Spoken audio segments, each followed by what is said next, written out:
Hello दोस्तों, नमस्कार। मैं मनीष कुमार पांडे आपका डीपी मनी स्टडी में हार्दिक स्वागत करता हूं। दोस्तों, आज मैं आपके सम्मुख लेकर आया हूं ईएमआरएस का पूरी पीजीटी के जो सिलेबस है ये, और साथ ही साथ दोस्तों ईएमआरएस के खासकर जो रीजनिंग सेक्शन है, रीजनिंग एबिलिटी। देखिए ये सेक्शन ये पहला सेक्शन है दोस्तों जनरल अवेयरनेस का। दूसरा है दोस्तों रीजनिंग एबिलिटी। इसी रीजनिंग एबिलिटी के सेशन को हम पूरी कंप्लीट कराएंगे, और किसके थ्रू दोस्तों? एमसीक्यू के थ्रू। और वो भी कौन सा एमसीक्यू? प्रीवियस ईयर क्वेश्चन का एमसीक्यू। दोस्तों, यदि आप ईएमआरएस के पहले एक साल पहले अगर हम 2022 में नोटिफिकेशन आया था एनवीएस का, अगर एनवीएस के सिलेबस को देखेंगे और ईएमआरएस को सिलेबस को देखेंगे तो आपको लगभग पूरा सेम टू सेम नज़र आएगा। तो मैंने देखा कि जो एनवीएस का सिलेबस था और जो ईएमआरएस का सिलेबस था वो number of questions and syllabus दोनों सेम था। तो क्यों ना आपके जो एनवीएस के प्रीवियस ईयर्स के क्वेश्चंस आए हैं उन क्वेश्चनों को यदि आपके सम्मुख लाया जाएगा, सीधे प्रीवियस ईयर्स क्वेश्चन जो कि 2022 में हुए थे, कंडक्ट कराए गए थे, अगर वही डायरेक्ट यदि हम क्वेश्चन को सॉल्व करते हैं तो हम जो ईएमआरएस एग्ज़ाम देने जाएंगे, चाहे वो पीजीटी का हो या टीजीटी का हो, दोनों जब देने जाएंगे तो सेम टू सेम आपको ऐसा ही क्वेश्चन देखने को मिलेगा दोस्तों।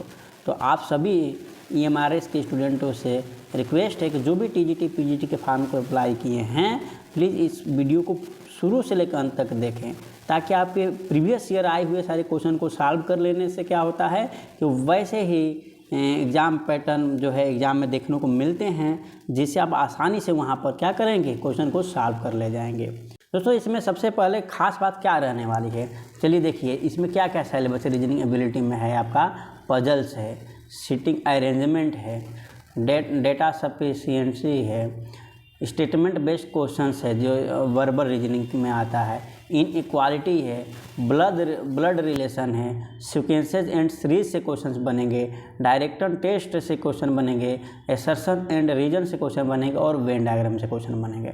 तो दोस्तों, अब पूरी चैप्टर पढ़ने से अच्छा है कि हम प्रीवियस ईयर्स के क्वेश्चन को सॉल्व करें, और साथ ही साथ जिस क्वेश्चन को हम सॉल्व करेंगे उस चैप्टर से रिलेटेड बनने वाले क्वेश्चन पर भी हम डिस्कस कर लेंगे, और जो कॉन्सेप्ट होगा उससे भी हम जो है समझ लेंगे। इससे रिलेटेड आने वाले सारी वीडियो को यदि आप क्वेश्चन को सॉल्व कर लेते हैं तो तय मानिए कि जो आपके रीजनिंग एबिलिटी से आपके 20 क्वेश्चंस आने हैं उसमें 18 क्वेश्चन कहीं नहीं जाने वाला है। सेम टू सेम लेक्चर से ही इस प्रकार से क्वेश्चन पूछे जाएंगे, क्योंकि ये जो सिलेबस है दोस्तों, इस सिलेबस के इर्द गिर्द ही प्रीवियस में जो एनवीएस का जो क्वेश्चन पेपर हुआ था उसके सारे क्वेश्चन पेपर को मैंने देखा, जनरल पेपर को यहीं से उठाया था। तो दोस्तों देख लीजिए आप सिलेबस पीजीटी का क्या है। जनरल अवेयरनेस से है जो इससे 10 क्वेश्चंस दोस्तों बनेंगे, रीजनिंग एबिलिटी से इससे 20 क्वेश्चंस बनेंगे दोस्तों पीजीटी में। टीजीटी में तो 10 क्वेश्चन बनेंगे, लेकिन पीजीटी में 20 क्वेश्चन बनेंगे। और साथ ही साथ नॉलेज ऑफ आईसीटी यानी कंप्यूटर से भी कितने क्वेश्चन बनेंगे? 10 क्वेश्चन बनेंगे, और इसके भी प्रीवियस ईयर्स क्वेश्चन में कराऊँगा, और साथ ही साथ उस चैप्टर से रिलेटेड सारे इस कॉन्सेप्ट को बताऊंगा, ताकि आपके यहाँ के 10 नंबर और आपके इस सेक्शन से 20 नंबर जो हैं वो फुल मार्क्स आपके क्या हो, प्राप्त हो सके। और इसी के साथ साथ दोस्तों टीचिंग एप्टीट्यूड जो है यहाँ से भी आपके 10 क्वेश्चन इसमें बनने वाले हैं। तो कुल कितना हो गया? 10, 10, 20 और 10, 30 और 20, 50 नंबर के क्वेश्चन यहाँ से आएंगे। और साथ ही साथ आपको पता है कि क्वालिफाइंग नेचर का होता है, जो जनरल इंग्लिश से 10 क्वेश्चन आएंगे और जनरल हिंदी से 10 क्वेश्चन आएंगे। यह 10 क्वेश्चन दोस्तों क्वालिफाइंग नेचर का रहेगा। कहने का मतलब है कि 40% नंबर इसमें लाने अनिवार्य है। तो 10 का 40% दोस्तों क्या होगा, यानी 4 क्वेश्चन आपको मिनिमम ये लाएंगे, तभी जाके आपकी अगली कॉपी चेक होगी। इसलिए ये आपके क्या है, ये क्वालिफाइंग नेचर के, यानी ये आपके फाइनल सिलेक्शन में काम नहीं करेगा, लेकिन इसे क्वालिफाई करना आवश्यक है। तो चलिए दोस्तों, आज के सेशन में हम पूरे रीजनिंग के कॉन्सेप्ट को पूरे अच्छे से समझ लेते हैं, और आए हुए प्रीवियस ईयर के क्वेश्चन को डायरेक्टली दोस्तों प्रीवियस आए क्वेश्चन पर ही ज़्यादा फोकस इसलिए करते हैं ताकि वैसा ही एग्जाम पैटर्न आपको निश्चित ही देखने को मिलेगा। तो चलिए स्टार्ट करते हैं। जी दोस्तों, तो क्वेश्चन ID 19 यानी यहाँ देखिए RA मैंने रीजनिंग जो एप्टीट्यूड दिखा रहा था उसी सेशन को मैं लेकर चल रहा हूँ, और ये पीजीटी 15 दिसंबर शिफ्ट 2 का जो एग्ज़ाम में क्वेश्चन आए हुए क्वेश्चन को मैं सॉल्व करा रहा हूँ। दोस्तों हाँ, ये सही है कि ये एनवीएस का क्वेश्चन है, लेकिन आप जब एग्ज़ाम देने को जाएंगे तो ईएमआरएस में भी सेम टू सेम इसी पैटर्न पर क्वेश्चन आएगा, यही पैटर्न पर क्वेश्चन आएगा। अब एग्ज़ाम देकर आइएगा तो फिर आपको विश्वास हो जाएगा। चलिए दोस्तों, क्वेश्चन पर सीधे हम बात करते हैं। क्वेश्चन आईडी है 19। क्वेश्चन देखिए क्या कह रहा है। चलिए, ये इंग्लिश वर्जन है और ये हिंदी वर्जन है। क्वेश्चन कह रहा है दोस्तों कि find the missing term of series, यानी श्रेणी का अगला पद क्या होगा। दोस्तों कोई भी सीरीज आता है, सीरीज से कोई भी क्वेश्चन आता है तो आपको क्या ध्यान देनी है, ध्यान देनी है कि जो ये नंबर्स है, ये नंबर्स जो दिए गए हों, ये नंबर्स और इस नंबर्स में डिफरेंस कम का है या ज़्यादा का है। यदि दोस्तों डिफरेंस कम का रहता है, डिफरेंस क्या रहता है, कम का रहता है, तो आप मान के चलिए या तो एडिंग की बात कर रहा होगा या तो सब्ट्रैक्शन का काम हो रहा होगा, या तो किसी निश्चित नंबर से ऐड हो रहा होगा या तो किसी निश्चित नंबर से क्या हो रहा होगा, सब्ट्रैक्ट हो रहा होगा, यानी घटाया जा रहा होगा। तो अगर देखिए, अगर इनका मतलब फर्स्ट पद और सेकेंड पद और जो है थर्ड पद, ये इन पदों में अगर डिफरेंस बहुत कम माइन्यूट में हो तो आप समझिए कि इसमें कोई जोड़ घटाव करके हम जो है सीरीज को तैयार कर रहे हैं। लेकिन यदि आपको लगे कि कम नहीं बल्कि ज़्यादा डिफरेंसेज हो रहे हैं, बहुत ज़्यादा, लगभग गुना के हिसाब से जो है डिफरेंसेज दिख रहा है, गुना के हिसाब से, तो आप समझ लीजिए कि अगर गुना के हिसाब से या डिवीजन के हिसाब से, दोनों बात एक ही है। गुना में क्या होगा, वृद्धि होगा, और जो है सीरीज में क्या होगा, वृद्धि होती रहेगी, और डिवीजन में क्या होगा, जो है उतना गुना जो है घटता रहेगा, मतलब छोटा होता जाएगा, यानी डिवाइड होता रहेगा। इसलिए गुना और जो है प्लस, यह समझिए। क्यों?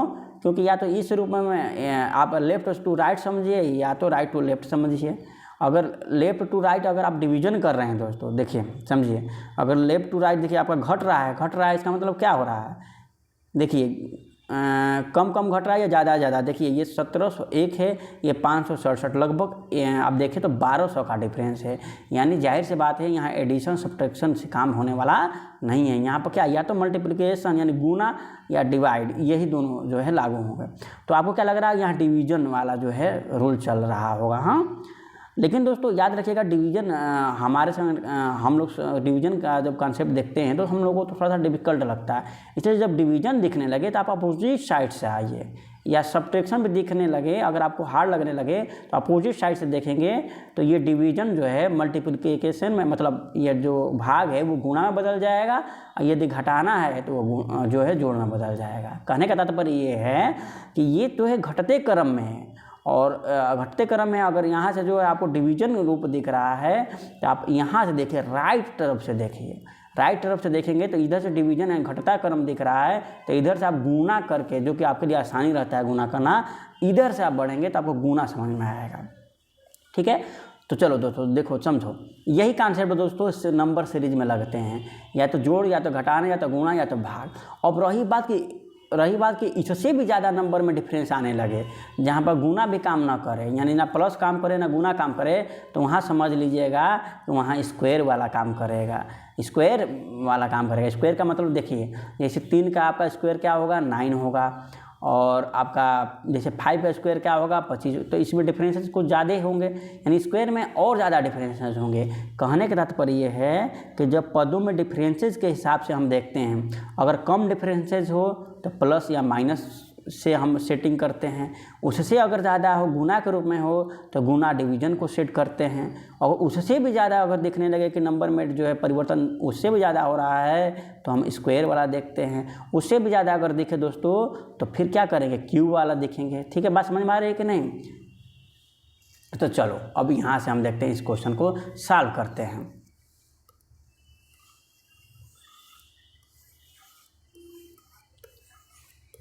तो यहाँ पर है दोस्तों, इस क्वेश्चन में हम देखते हैं ये क्वेश्चन क्या कह रहा है। क्वेश्चन क्या कह रहा है, तो आपको ये दिख रहा है कि यहाँ पर जो है ज़्यादा डिफरेंस है पदों में, लगभग 1200 इसमें है, इसमें देखा तो लगभग 400 है, यानी होना हो आपका यहाँ पर गुणा वाला नियम लगाएंगे। तो इधर से चलेंगे तो दोस्तों डिवीजन आएगा, इसलिए इसके अपोजिट साइड से चलिए, तो यहाँ पर गुणा का हम प्रयोग करके कर सकते हैं आसानी से। देखिए कैसे, अब देखिए यहाँ 63 है या 189 है, आपको 63 का तो टेबल याद नहीं होगा, तो देखिए यहाँ पर ये 3 है, ये 9 है, यानी किससे गुणा करने पर 39 में बदल जाएगा, 3 से, है ना।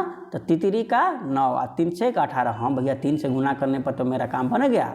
तो क्या आगे भी बन रहा है कि नहीं ये भी चेक करिए। 3 से गुना इसमें भी करिए, 3 27 का 7, 3 8 है 24, 24 2 26 या 3 1 है 3 2 5। हाँ भैया ये भी प्राप्त हो गया। इसमें भी गुणा करिएगा तो यही प्राप्त होगा। यानी हो ना हो हमारा क्या हो रहा है, इस इधर से 3 3 का गुना होता हुआ आगे बढ़ रहा है। यानी 63 में कोई यहाँ पर एक ऐसी संख्या रही होगी यहाँ पर जिसमें 3 से गुणा करने पर 63 मिला होगा। तो ऑप्शन में वो दिया है कि कौन सी होगी। तो देखिए सब में 3 से गुणा करिए, देखिए कौन 63 जो है मिल रहा है। 3 से गुणा करिए 7 में तो 3 7 21 नहीं मिला, 3 5 45 नहीं मिल रहा है। 21 में 3 से गुणा करिए तो क्या मिल जा रहा है, हाँ सर 21 से गुणा करने पर मिल जा रहा है। तो यहाँ पर क्या हम भरेंगे, यहाँ पर हम बढ़ेंगे 21। This is right answer. दोस्तों हम तुरंत 1 मिनट के अंदर भी इस क्वेश्चन को सॉल्व कर सकते थे, लेकिन हम आपको जो भी क्वेश्चन कराएंगे उस चैप्टर के सारी बातों को बता देंगे ताकि एग्जाम में इस टाइप के क्वेश्चन आए तो उस चैप्टर की पूरी चीज़ को आप जो है सॉल्व कर ले जाएँ। चलिए दोस्तों देखते हैं नेक्स्ट क्वेश्चन क्या कहता है। नेक्स्ट क्वेश्चन है दोस्तों, एक व्यक्ति की तरफ संकेत करते हुए, माने ये किससे क्वेश्चन है दोस्तों, ब्लड रिलेशन से क्वेश्चन है। प्रीवियस अभी जस्ट पहले दोस्तों आपको मैंने सिलेबस दिखाया और देखिए उसी सिलेबस से क्वेश्चन उठा रहा है, इसलिए मैं डायरेक्ट आपको इस क्वेश्चन को बता रहा हूँ। उस सिलेबस उस चैप्टर से रिलेटेड सारी चीज़ को भी बता रहा हूँ। तो ब्लड रिलेशन में आपको क्या ध्यान रखना है दोस्तों, पहला ध्यान रखना है कि जो भी पुरुष पात्र होता है उसको आप किस में जो है लिखिए, उसको ट्रायंगल में लिखिए। कोई भी पुरुष पात्र हो तो उसको किस में लिखिए, आप ट्रायंगल में लिखिए, ठीक है। या ट्रायंगल में लिखिए या मन करे तो आप इस चतुर्भुज में भी लिख सकते हैं, ठीक है। तो या तो त्रिभुज में लिखिए या तो चतुर्भुज में लिखिए पूरे पुरुष पात्र को, और जितनी स्त्री पात्र है उसको गोला के रूप में, स्पेयर के रूप में लिखिए। गोला नहीं, इसे वृत्त कहते हैं, इसको स्पेयर, गोला कहेंगे तो स्पेयर हो जाएगा। तो इसको सर्कल में जो है आप क्या करिए, सर्कल में इसके डिनोट करिए, सर्कल में। यानी याद रखिएगा स्त्री पात्र को हमें क्या करना है, स्त्री पात्र को हमें सर्कल में डिनोट करना है, और जितने पुरुष पात्र हैं उसको हमें जो है ट्रायंगल या चतुर्भुज, मतलब जो भी दोनों में से आए समझ में वो। एक बात ये ध्यान देनी रहती है। और दूसरी कि अगर पत्नी है तो उसका सिंबल ये 2 लाइन से होता है। अगर पति पत्नी का रिलेशन है तो उसका सिंबल कितना होता है, पति पत्नी का रिलेशन जो रहता है, पत्नी या पति का रिलेशन रहता है तो उसको 2 लाइन से हम डिनोट करते हैं। और यदि समकक्ष का रिलेशन रहता है, समकक्ष जैसे भाई बहन दोस्त, तो ये जो है तो समकक्ष का रिलेशन रहता है तो सीधे हम पैरेलल जो है एक क्षैतिज में रेखा, एक सिंगल रेखा से जो है डिनोट करते हैं। यदि हमें एक पीढ़ी घटाना हो, जैसे पिता और पुत्र का, तो पिता पुत्र का, तो पिता ऊपर हो जाएगा और एक डंडा करके नीचे पुत्र हो जाएगा। माने एक पीढ़ी जो है हम अगर ऊपर नीचे करेंगे तो हमारा वर्टिकल एक रेखा जो रहा डिनोट करते हैं। इस प्रकार से दोस्तों हम क्वेश्चन को, पूरे ब्लड रिलेशन को कैसे सॉल्व करते हैं चलिए देखते हैं। तो क्वेश्चन दोस्तों शुरू करते हैं। और दोस्तों याद रखिएगा रीजनिंग के सारे क्वेश्चन और मैथ के सारे क्वेश्चन प्रश्न में ही छिपे रहते हैं, उसके उत्तर। तो देखिए एक प्रश्न से हम कैसे बातें करते हुए क्वेश्चन को सॉल्व करते हैं। कह रहा है कि एक व्यक्ति की तरफ संकेत करते हुए एक लड़की ने कहा, किसने कहा, एक लड़की ने कहा। तो देखो ये सिंबल बना दिया मैंने, एक लड़की ने कहा। किसके तरफ, एक व्यक्ति की तरफ संकेत करते हुए एक लड़की ने कहा। तो ये हमारी हो गई लड़की और ये हो गया हमारा व्यक्ति। देखो दोस्तों ये हो गया हमारा व्यक्ति, इसके तरफ इशारा करते हुए एक लड़की ने कहा, इस व्यक्ति की तरफ इशारा, ये लड़की कह रही है इस व्यक्ति की तरफ इशारा करके। क्या कह रही है, वह का मतलब कौन दोस्तों, यह व्यक्ति, वह यानी यह व्यक्ति, वह मेरे चाचा, किसके चाचा, इसके चाचा। तो अब देखो ध्यान समझो, यह जो है मेरे चाचा के पिता का पुत्र है। तो देखो समझो, वह तो इसको तुमने बना दिया, ये लड़की ये बना दिया, मेरे चाचा, किसके, मेरे चाचा, इस लड़की के चाचा। तो सर्वप्रथम अगर लड़की के चाचा बनाना है तो यहाँ पर देखो अब अलग से देखो कि मैं क्या कर रहा हूँ। ये हुई लड़की और इसके चाचा बनाना है तो चाचा से पहले ऊपर, माने एक पीढ़ी ऊपर की बात कर रहा है तो पहले पिता को बनाओ। किसको, पहले इसके चाचा, ये क्या कौन हो गए, इस लड़की के पिता हो गए। पिता को हम कह दे रहे हैं फादर, ठीक है दोस्तों, ये पिता होगा। लड़की को हम कह दे रहे हैं ये क्या, गर्ल, ठीक है।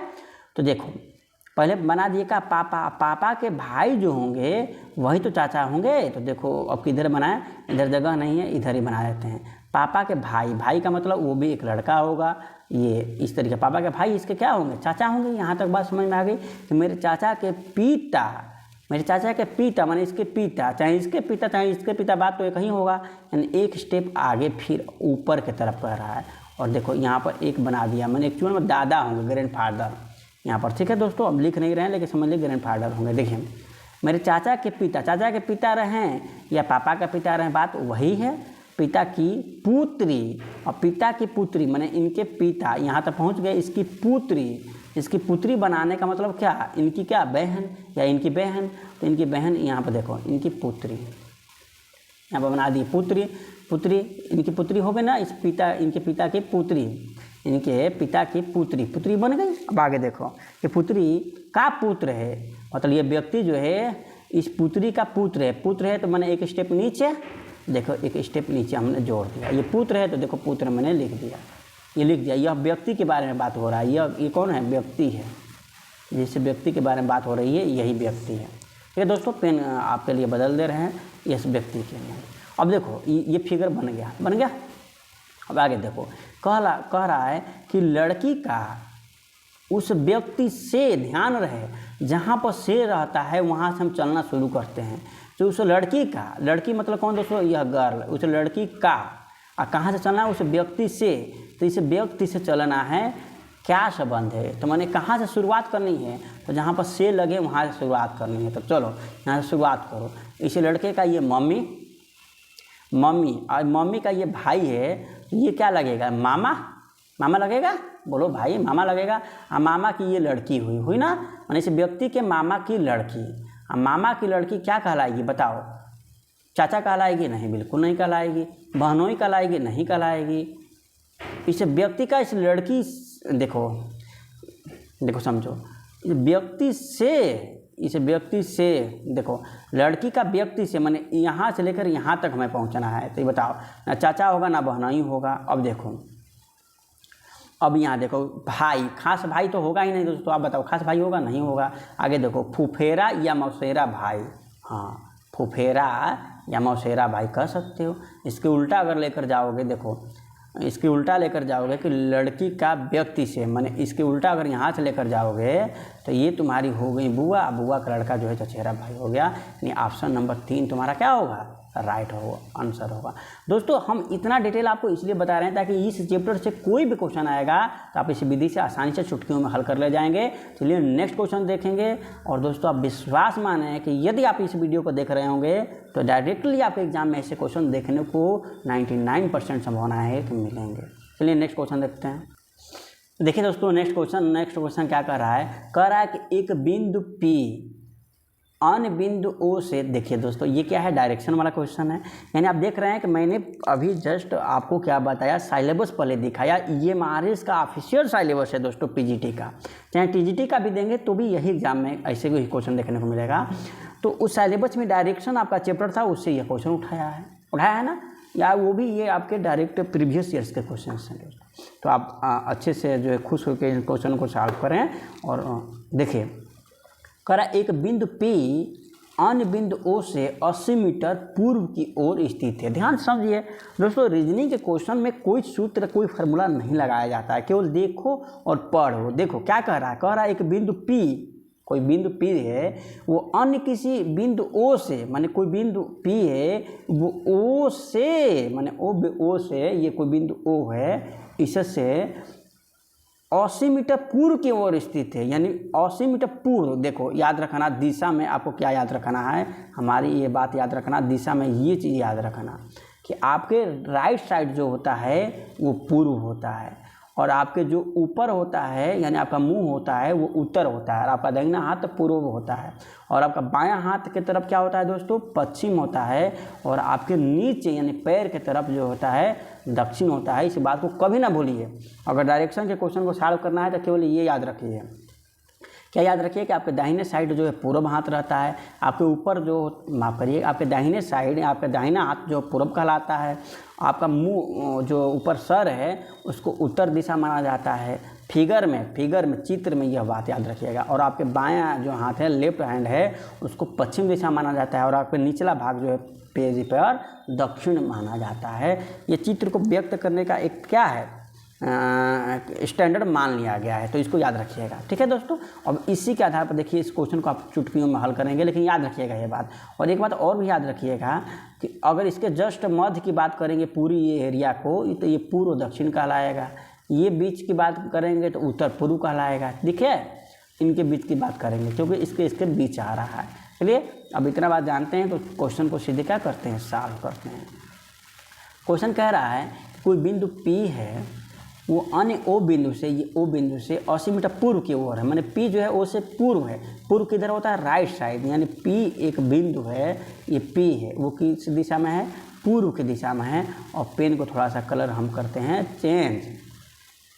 और वो 80 मीटर दूरी है, ये भी कह दिया। यानी इसके बीच की दूरी कितनी है दोस्तों, 80 मीटर है, तो डायरेक्ट लिख दीजिए यहाँ पर 80 मीटर। अब आगे देखिए, फिर कह रहा है एक तीसरा बिंदु Q भी O से 80 मीटर उत्तर की ओर है। देखो इस O से 80 मीटर उत्तर बोलने के लिए हमने क्या बोला, उत्तर का मतलब क्या होता है दोस्तों, बिंदु O से उत्तर 60 मीटर उत्तर है। उत्तर का मतलब क्या बोला दोस्तों मैंने, ऊपर आपके सर के तरफ। तो यहाँ पर एक बिंदु मान लीजिए कोई भी, ये बिंदु कोई भी मान लीजिए, कोई क्या मान लीजिए Q कह रहा है, तो Q है जो O से उत्तर दिशा में, देखो O से उत्तर दिशा में, उत्तर का मतलब ऊपर होता है, मैंने आपके सर के तरफ 60 मीटर है। तो यहाँ से लेकर यहाँ तक की दूरी कितना है दोस्तों, यहाँ से यहाँ तक हम एक लाइन खींचते हैं तो ये दूरी हमारे निकल के चली आई 60 मीटर। ठीक है, 60 मीटर है। फिर कह रहा है कि एक बिंदु R, कोई बिंदु R है जो रेखा PQ, देखो ये रेखा हमारा है, ये रेखा Q है, ये रेखा P है। और PQ की यदि बात कर रहा है तो यानी यह रेखा हमने PQ बनाने के लिए हमें एक रेखा बनानी पड़ेगी कि नहीं, Q और P से हमें एक लाइन खींचना पड़ेगा, ये रेखा बन गई PQ।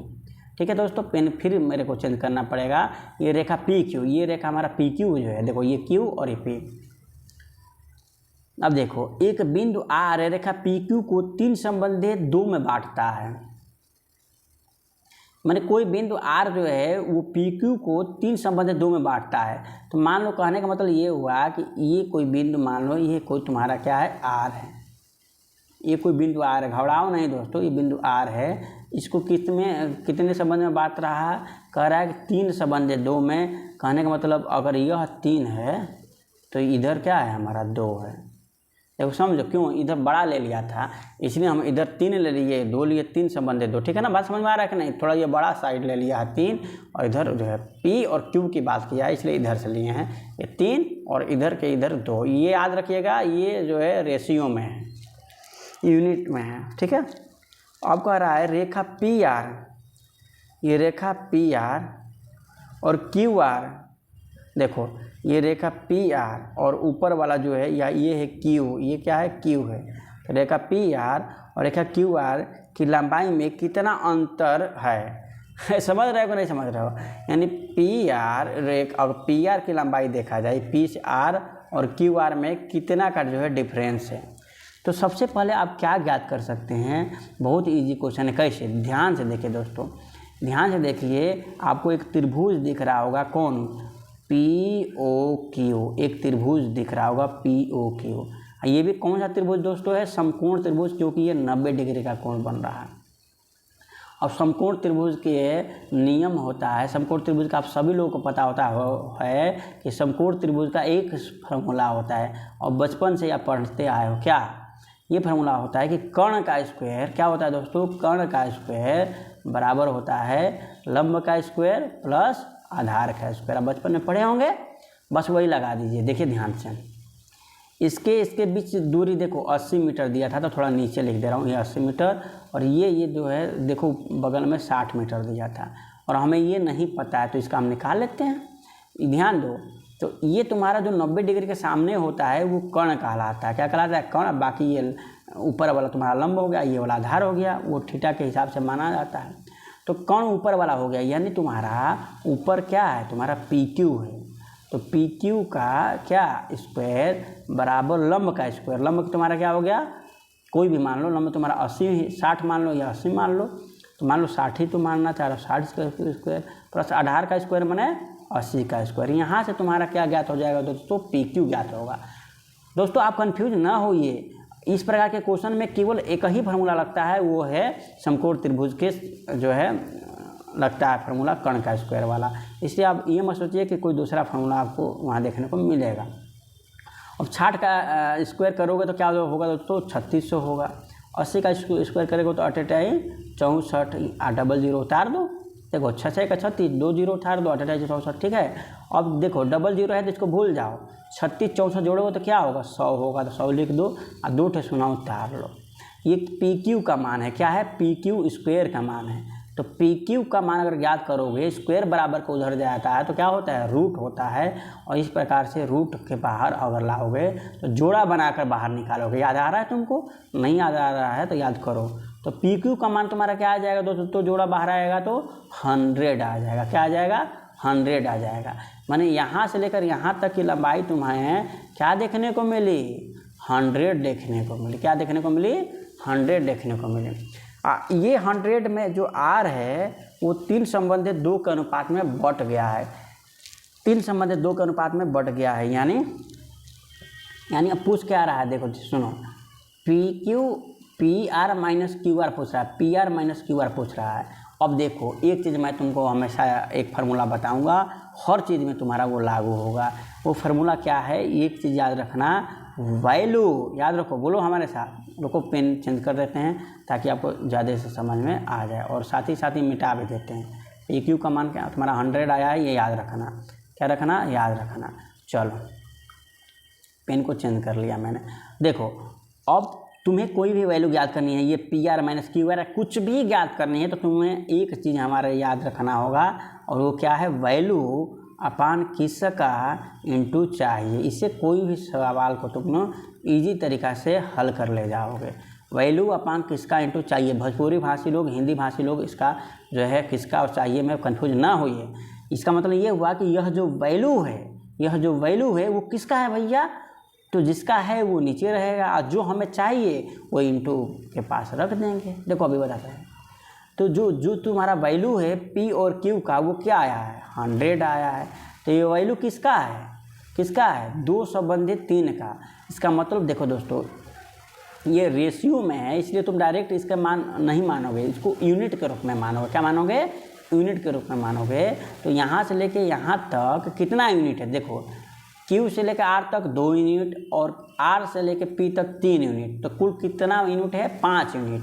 यानी P से लेकर Q कितना यूनिट है, 5 यूनिट है। यानी 100 किसका मान है, PQ का मान है। तो वही लिखा है 100 किसका मान है, PQ का। PQ यूनिट में कितना है, 5 यूनिट है। कितना है, 5 यूनिट है। यानी 100 अपान 5 यूनिट इंटू हमें चाहिए क्या, देखो PR माइनस QR कहा, देखो रेखा PR और QR लंबाई में कितना अंतर है, यानी PR माइनस QR चाहिए। PR कितना है दोस्तों, PR 3 यूनिट है, और QR कितना है, 2 यूनिट है। इनका अंतर क्या आएगा, 1 यूनिट आएगा। यानी इसका अंतर 1 यूनिट आएगा, तो यहाँ 1 यूनिट लिख दोगे। हमें 1 यूनिट का मान चाहिए नहीं। देखो वैल्यू तो दोस्तों P से लेकर Q तक वैल्यू कितना है हमारा, 100 है, तो 100 मीटर मैंने लिख दिया।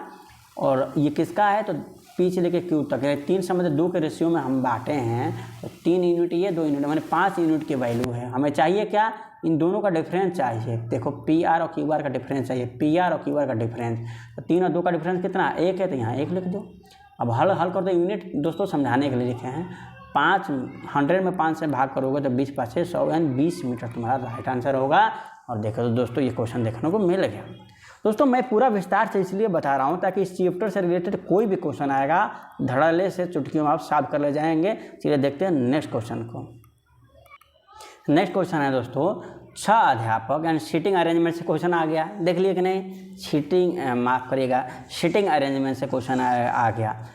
6 अध्यापक ABCDE और F उत्तर दिशा की ओर देख रहे हैं। दोस्तों याद रखिएगा, ये 6 अध्यापक कह रहे हैं। देखिए यहाँ पर मैं बना रहा हूँ, ऐसे आप एक लाइन खींचिए, और मेरा ख्याल मानिए तो 2 लाइन खींचिएगा। कितनी लाइन खींचिएगा, 2 लाइन खींचिएगा। चलिए 2 लाइन खींच देंगे ताकि आपका सॉल्यूशन जो है एक ही बार में हल हो जाए, नहीं तो बार बार मिटाना पड़ता है। 2 लाइन खींचिए। उत्तर की दिशा की ओर अगर कोई घूम कर देख रहा है, उत्तर के मतलब क्या, ऊपर की तरफ देख रहा है, उत्तर की तरफ देख रहा है, तो यदि कोई ऊपर की तरफ, देखो याद रखना ये नोट कि यदि कोई उत्तर की तरफ देख रहा है, उत्तर की तरफ, ये नोट है दोस्तों, उत्तर की तरफ कोई देख रहा है, उत्तर का मतलब ऊपर की तरफ देख रहा है, तो याद रखना किसी लाइन में कोई ऊपर की तरफ देख रहा है, ऊपर की तरफ देख रहा है, तो जो आप क्वेश्चन को सॉल्व करेंगे तो ये याद रखेंगे कि आपका जो बायां हाथ होगा, यानी आपका जो बायां होगा वही उनका भी बायां होगा, यानी आपका बायां इन जो लोग बैठ रहे हैं उनका भी बायां होगा, माने सेम टू सेम होगा, और आपका दायां उन जो व्यक्ति बैठ रहे हैं उनका दायां होगा। बात समझ में आ रहा है? यानी एकदम सीधे फॉलो हम कर लेंगे क्वेश्चन। देखो ये कब, ये अगर वृत्त में अगर बैठे हों आप, वृत्त कोई व्यक्ति जो है वृत्त में बैठे हों और केंद्र की तरफ देख रहे हो, केंद्र की तरफ देख रहे हो, केंद्र की तरफ देख रहे हो, केंद्र की तरफ देख रहे हो, या कोई व्यक्ति सीधे लाइन पर बैठा हो और ऊपर की तरफ देख रहा है, तो हमारा बायां उस क्वेश्चन का बायां होता है और हमारा दायां का मतलब ये दायां उस क्वेश्चन का भी दायां होता है, याद रखना। इसके अपोजिट यदि कोई व्यक्ति दक्षिण की तरफ देख रहा हो, सीरीज में बैठा हो, श्रेणी में बैठा हो, ठीक है, पंक्ति में बैठा हो और किधर देख रहा हो, दक्षिण की तरफ दिख रहा हो, याद रखना ये बात, ये नोट याद रखना, लिख लेना कहीं, दक्षिण की तरफ देख रहा हो, या अगर वृत्त में बैठा हो तो केंद्र से बाहर देख रहा हो, तो याद रखना कि जो क्वेश्चन का बायां होगा वो उल्टा होगा, हमारा जो है दायां माना जाएगा, यानी क्वेश्चन का लेफ्ट हमारा राइट होगा, या उल्टा कहो कि हमारा राइट क्वेश्चन का लेफ्ट, माने कुछ भी कहो, उल्टा होगा, अपोजिट होगा, और क्वेश्चन का हमारा जो दायां होगा वो हमारा क्या होगा, बायां होगा। यदि व्यक्ति सीरीज में बैठे हैं या श्रेणी में बैठे हैं और दक्षिण की तरफ देख रहे हैं, या वृत्त में बैठे हैं और केंद्र से बाहर की तरफ देख रहे हैं, तो हमारा बायां क्वेश्चन का दाहिना का होता है और हमारा दायां क्वेश्चन का बायां होता है, यानी अपोजिट होता है।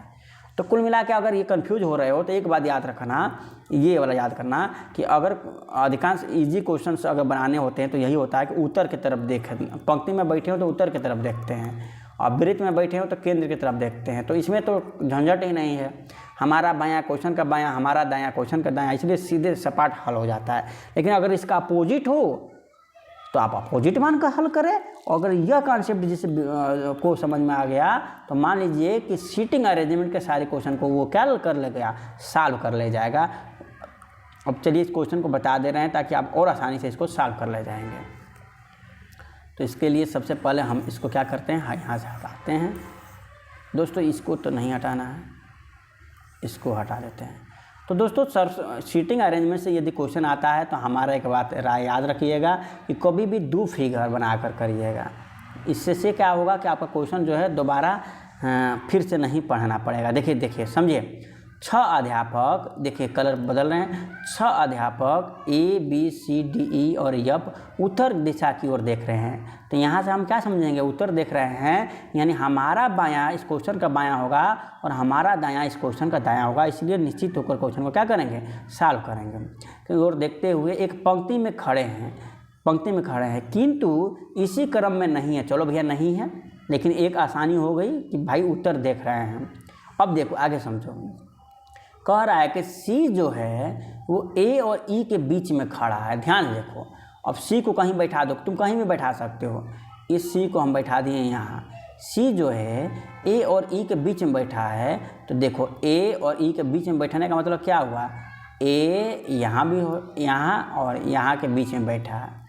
ये भी हो सकता है, एक चीज़ ये भी हो सकता है, नहीं हो सकता है कि C बीच में हो और E तुम्हारा यहाँ बैठा हो और A तुम्हारा यहाँ बैठा हो, यही 2 पॉसिबिलिटी बनेंगे कि नहीं, कि C जो है A और E के बीच में बैठा है, तो या तो ये पॉसिबिलिटी बन सकती है या तो ये बन सकती है, C A और E के बीच में बैठा है, 2 ही पॉसिबिलिटी बन सकती है। और दोनों फिगर साथ ही साथ तुम लेकर चलोगे और जो बाद में फॉलो नहीं होगा उसको काट दोगे, तो तुम्हें बार बार कन्फ्यूजन नहीं होना पड़ेगा। ये बहुत ही अच्छी जो है कॉन्सेप्ट आपको बता रहा हूँ दोस्तों, ऐसे एग्जाम में करिएगा। आगे देखिए क्या कह रहा है, कह रहा है कि D पंक्ति के किसी भी छोर पर नहीं खड़ा है, यानी एक बात समझ, ये छोर मान लो, तो D जो है वो छोर पर नहीं है, कि मान लो ये एक स्थान होगा और ये एक स्थान होगा, 3 2 5 और एक स्थान कोई बीच में रहा होगा, बात समझ में आ रही है कि नहीं, ACE ये कोई स्थान रहा होगा, 3 स्थान ये होगा, चौथा स्थान ये, 5वां स्थान है ये आरी वाला माने सिरा वाला है। और इसके बीच में कहीं एक रहा होगा क्या, कौन, डी रहा होगा, तभी तो 6 होगा। देखो 1 2 3 4 5 सिरा पर डी बैठ ही नहीं सकता है, यानी यहाँ भी नहीं बैठ सकता, यहाँ भी किनारा पर नहीं बैठ सकता है। और ये जो जगह घेर ही ली है, यानी या तो ये जो एक स्थान बचा ही है क्योंकि 5 ठे हो गया, तो डी या तो यहाँ रहा होगा या तो यहाँ रहा होगा। तो तुम अपने हिसाब से कहीं भी बैठा लो। मान लो कि तुम डी को किस इधर बैठाना चाह रहे हो यहाँ पर, तो डी को यहाँ बैठा लो, या तो डी यहाँ रहा होगा या तो डी कहाँ रहा होगा, अब इस साइड हो गया तो डी यहाँ रहा होगा। देखो ध्यान से समझो, यहाँ ई के पास है तो यहाँ पर हम डी को जो है ए के पास कर दे रहे हैं, या तो यहाँ रहा होगा या तो यहाँ रहा होगा, कोई दिक्कत है। और यहाँ पर कोई 2 व्यक्ति बैठा रहा होगा, यहाँ पर ये बैठ ही नहीं सकता है दोनों किनारा पर, ठीक है। देखो यहाँ पर डी को मैंने ई के साइड बैठा दिया और यहाँ पर डी को मैं ए के साइड बैठा दिया, यही हो सकता है, और कुछ बीच में तो आ नहीं सकता है। चलो अब आगे देखो डी किसी पंक्ति पर नहीं खड़ा है और एफ बी दाएं छोर पर नहीं खड़ा है। समझो इनको तो बैठा दिए, एफ जो है वो दाएं छोर पर नहीं है, इसका मतलब दायां छोर कौन है, ये बायां छोर ये दायां छोर, एफ यहाँ नहीं है, एफ यहाँ नहीं है, तो एफ यहाँ नहीं है, इसका मतलब 1 2 3 4 हो ही गया और एफ 5वां जगह पर नहीं है, तो एफ कहाँ रहा होगा, यहाँ रहा होगा। इस फिगर में भी एफ यहाँ रहा होगा और इस फिगर में भी एफ कहाँ रहा होगा, यहाँ रहा होगा, कोई दिक्कत, एफ यहाँ रहा होगा। और आगे, और एफ भी दाएं छोर पर नहीं खड़ा है। और आगे देखो, ये बात समझ गए, दाएं छोर पर नहीं खड़ा है, इसका मतलब यहाँ किनारे पर रहा होगा बाएं छोर पे। चलो आगे देखो कह रहा है कि बी ई के, देखो ध्यान से, बी ई के एकदम दाएं में खड़ा है। अब यहीं से काम बनेगा, जो बी है वो ई के एकदम दाएं में खड़ा है। पहले देखो लोग कितने हो गए, 1 2 3 4 5 लोग बैठ गए, केवल यहाँ पर बैठाना है। और यहीं से देखो समझो, बी ई के एकदम दाएं में खड़ा है,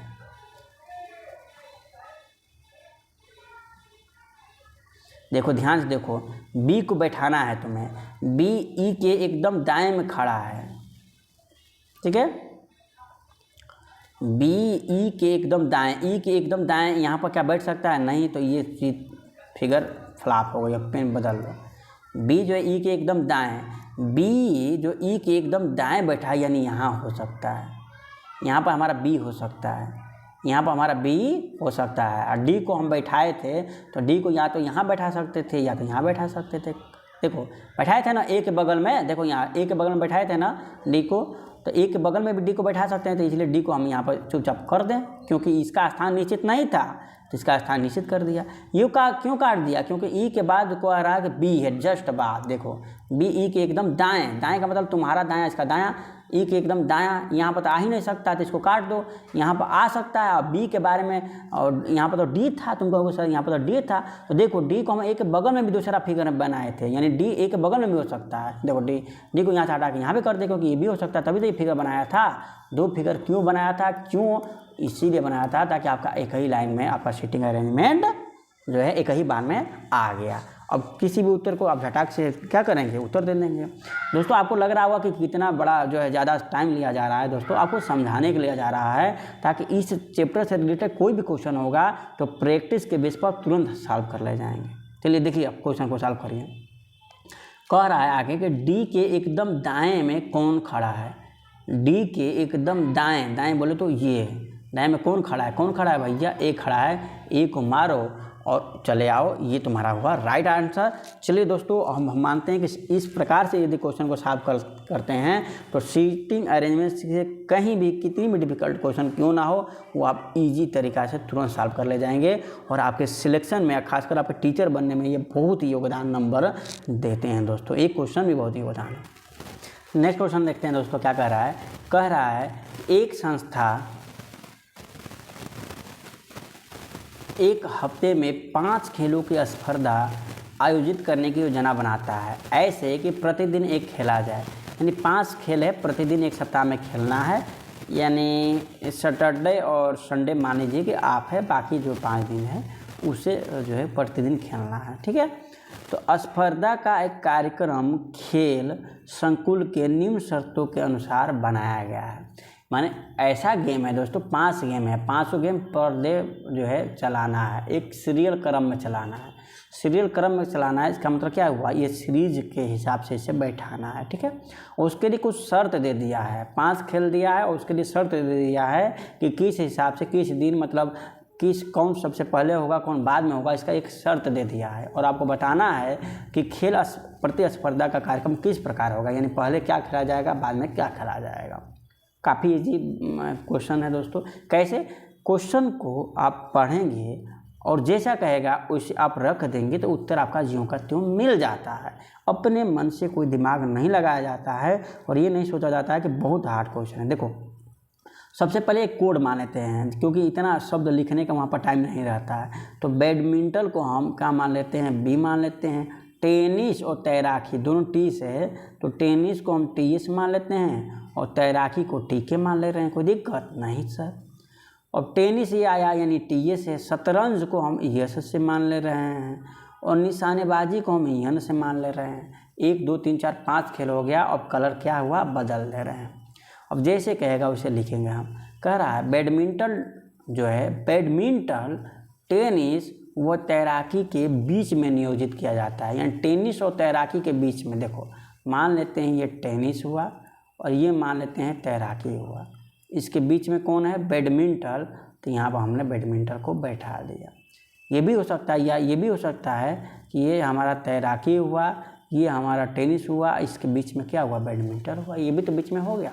इसलिए 2 चीज़ हमेशा लेकर चलेंगे। आगे देखो, टेनिस जो है शतरंज के एकदम बाद नियोजित होती है, यानी यह जो टेनिस, देखो कलर चेंज कर ले रहे फिर, ये टेनिस जो है वो शतरंज के एकदम बाद, टेनिस शतरंज के एकदम बाद, यानी शतरंज पहले खेला गया होगा और जस्ट बाद टेनिस खेल लिया गया होगा।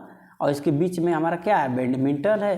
किसके किसके समझ गए होंगे, तैराकी और टेनिस के बीच में बैडमिंटन। और फिर अगला कह रहा है कि टेनिस जो है शतरंज के एकदम बाद, माने ये शतरंज खेला उसके बाद टेनिस खेल लिया। ये बात क्या यहाँ पर लागू होगी, शतरंज जो है शतरंज के बाद टेनिस, यानी हमारा इधर आ जाएगा शतरंज, जो कि इधर बी ही कह रहा है, यानी ये हमारा लागू इसमें नहीं होगा। जहाँ लागू नहीं होगा उसे काट दो, यानी ये कंफर्म हो गया कि तुम्हारा यहाँ तक सही है। अब आगे देखो, निशानेबाजी की प्रतियोगिता आखिरी दिन में नियोजित होती है। देखो 4 प्रतियोगिता हो गई, 1 बची निशानेबाजी, या तो इधर बैठती या तो इधर बैठती। ये कह रहा है कि आखिरी में हो गई। निशानेबाजी को हमने यन माना था तो यहाँ पर बैठा दिया हम किसको, निशानेबाजी को। मज़ा आ रहा है कि नहीं दोस्तों, बैठ गए सब। अब कह रहा है कि खेल प्रतिस्पर्धा किस पहले क्या खेला गया होगा, यस से मैंने क्या माना था, शतरंज, फिर टेनिस, बैडमिंटन, तैराकी और फिर निशानेबाजी, यानी शतरंज, टेनिस, बैडमिंटन, तैराकी, निशानेबाजी। इस तरीक़ा से सूझबूझ से अगर आप क्वेश्चन को सॉल्व करिएगा तो इजी में आपके आंसर वे में मिल जाएंगे। नेक्स्ट क्वेश्चन दोस्तों, नेक्स्ट क्वेश्चन फिर आ गया ब्लड रिलेशन से। देखिए क्या कह रहा है कि श्रीमान व श्रीमती सूद के 2 बच्चे हैं। देखो ये श्रीमान है, ये मान लेते हैं ये है श्रीमान जी और ये है श्रीमती। तो शादी का रिलेशन हमने बताया डबल टिक से। तो ये है श्रीमान, श्रीमान को यस यम कर दिए ना, श्रीमान मान लो, आप पहला ये श्रीमती मान लो। ये श्रीमान है, श्री हैं, और ये हैं क्या, श्रीमती। ठीक है दोस्तों, अब आगे देखो श्रीमान श्रीमती। अब नेक्स्ट बात देखते हैं कि 2 बच्चे हैं, संजय व मोना। संजय व मोना इनके 2 बच्चे हैं। 2 बच्चे हैं, कौन पुत्र है कौन पुत्री नहीं बताया, लेकिन संजय नाम से हम मान लेते हैं कि संजय हमारा पुत्र रहे होंगे। यस, तो संजय को यस कर दिए। और संजय व मोना, मोना हमारे इनकी पुत्री का मतलब क्या है, इनका भाई या बहन इसका। तो इसका जो है पुत्री क्या है, मोना। मोना को हम यम कर दिए, पुत्री मान ले रहे हैं नाम के हिसाब से। देखो नाम के हिसाब से, मोना नाम के हिसाब से। अब आगे देखते हैं, जेंडर कंफर्म नहीं है अभी। आगे कह रहा है मोना अमित से विवाहित है। देखो मोना विवाहित है अमित से, तो नाम से लग रहा है कि अमित लड़का होगा, इसलिए मोना को लड़की मान लिया हमने। मोना ये लड़की विवाहित है किसे से, अमित से। तो अमित को हम एक कर दे रहे हैं और इसको जेंडर लड़का, क्योंकि नाम से विवाहित है। जो कि दोस्तों याद रखना, कभी भी जो कि आए तो जस्ट इसके पहले वाला जो शब्द होगा उससे रिलेशन बताता है। तो पहला क्या है, पहले अमित है कि मोना है, अमित है। तो याद रखना जो जब भी आएगा जो कि, तो पहले वाले से रिलेशन बताएगा। नहीं अमित, यहाँ पर क्या रखोगे, यहाँ पर अमित रखोगे। जो कि यानी अमित श्रीमान गोयल का पुत्र है। तो श्रीमान गोयल का पुत्र है, कोई गोयल रहे होंगे, ये अमित गोयल जी का पुत्र है, तो एक स्टेप आगे करना पड़ेगा क्योंकि पापा एक स्टेप आगे होंगे, और ये हैं हमारे कौन, गोयल जी। तो यहाँ हमने दिखा दिया चीज़ से, और कलर चेंज करते हैं आप। ये गोयल का पुत्र है, जो कि गोयल का पुत्र है, जो कि राधा या जो के जस्ट पहले क्या आया है, गोयल, यानी जो गोयल है वो राधा से विवाहित है। जैसे गोयल को विवाह करा दें हम किसी से, राधा जी से, यहाँ हमने लिख दिया राधा जी से विवाहित है। अब आगे देखो, रिद्धि व सिद्धि अमित व मोना के पुत्रियाँ हैं। अमित और मोना के दो पुत्रियाँ मतलब इसकी पुत्री कहो या इसकी पुत्री कहो, बात यही है, दो पुत्रियाँ हैं। कौन कौन हैं, एक है अमित व मोना के पुत्रियाँ हैं, कौन, रिद्धि व सिद्धि। ये हैं रिद्धि जी और इनकी बहन सिद्धि जी हैं, तो दोनों की क्या हो गई, पुत्री हो गई कि नहीं, रिद्धि और सिद्धि, तो पुत्रियाँ। रिद्धि का श्रीमती सूद से, देखो श्रीमती सूद माने यहाँ श्रीमती सूद के साथ क्या संबंध है, तो देखो नातिन भतीजी मन सूद का क्या संबंध है, माने रिद्धि का श्रीमती सूद से। तो यहाँ से ऊपर से नीचे आओगे ताकि आसानी रहता है, ऊपर से नीचे आओगे तो देखो ये इनके पति के पुत्र, माने इनका पुत्र, ये पुत्र हुआ, ये क्या हुई, पुत्री हुई, किसका, श्रीमती की। पुत्री की पुत्री क्या लगती है, तो अपने पर रिलेशन सुनो, पुत्री की पुत्री क्या लगती है, ये इसको क्या कहेगी, नानी कहेगी, तो ये कहेगा नातिन लगेगी, क्या लगेगी, नातिन, यानी मातृ की। पोती नहीं लगेगी, अगर इसके लड़की रहती, इस लड़के की तब पोती कहलाती है, नातिन मातृक वाली बात है, तो यहाँ पर नातिन होगा। This is your right answer. चलिए नेक्स्ट क्वेश्चन देखते हैं। नेक्स्ट क्वेश्चन क्या कहता है, नेक्स्ट क्वेश्चन कह रहा है दोस्तों कि एशियन खेलों के लिए कुल 26 राष्ट्रीय खिलाड़ियों का चयन हुआ। माने एशियन खेल के लिए कुल 26 राष्ट्रीय खिलाड़ियों का क्या हुआ, चयन हुआ। उनमें से 6 खिलाड़ियों ने रिले दौड़ में भाग लिया। कोई रिले दौड़ था, उसमें से 6 खिलाड़ियों ने क्या किया, भाग लिया, जिसमें 4 खिलाड़ी वह भी थे जिन्होंने 100 मीटर की दौड़ ली। इसमें जो है 4 खिलाड़ी ऐसे भी थे, इसमें 4 खिलाड़ी ऐसे भी थे जिन्होंने 100 मीटर की दौड़ लगाई। कितने, 100 मीटर की दौड़ लगाई, ये दौड़ है, ठीक है, हमने भाग लिया। और 6 मीटर की दौड़ में हमारे देश का प्रतिनिधित्व केवल 4 खिलाड़ी ने ही किया। माने ये 4 खिलाड़ी ने ही केवल जो है खेल में खेला है, कि किसी में दौड़ में केवल 4 ही खिलाड़ी हैं जो इस दौड़ में खेले हैं।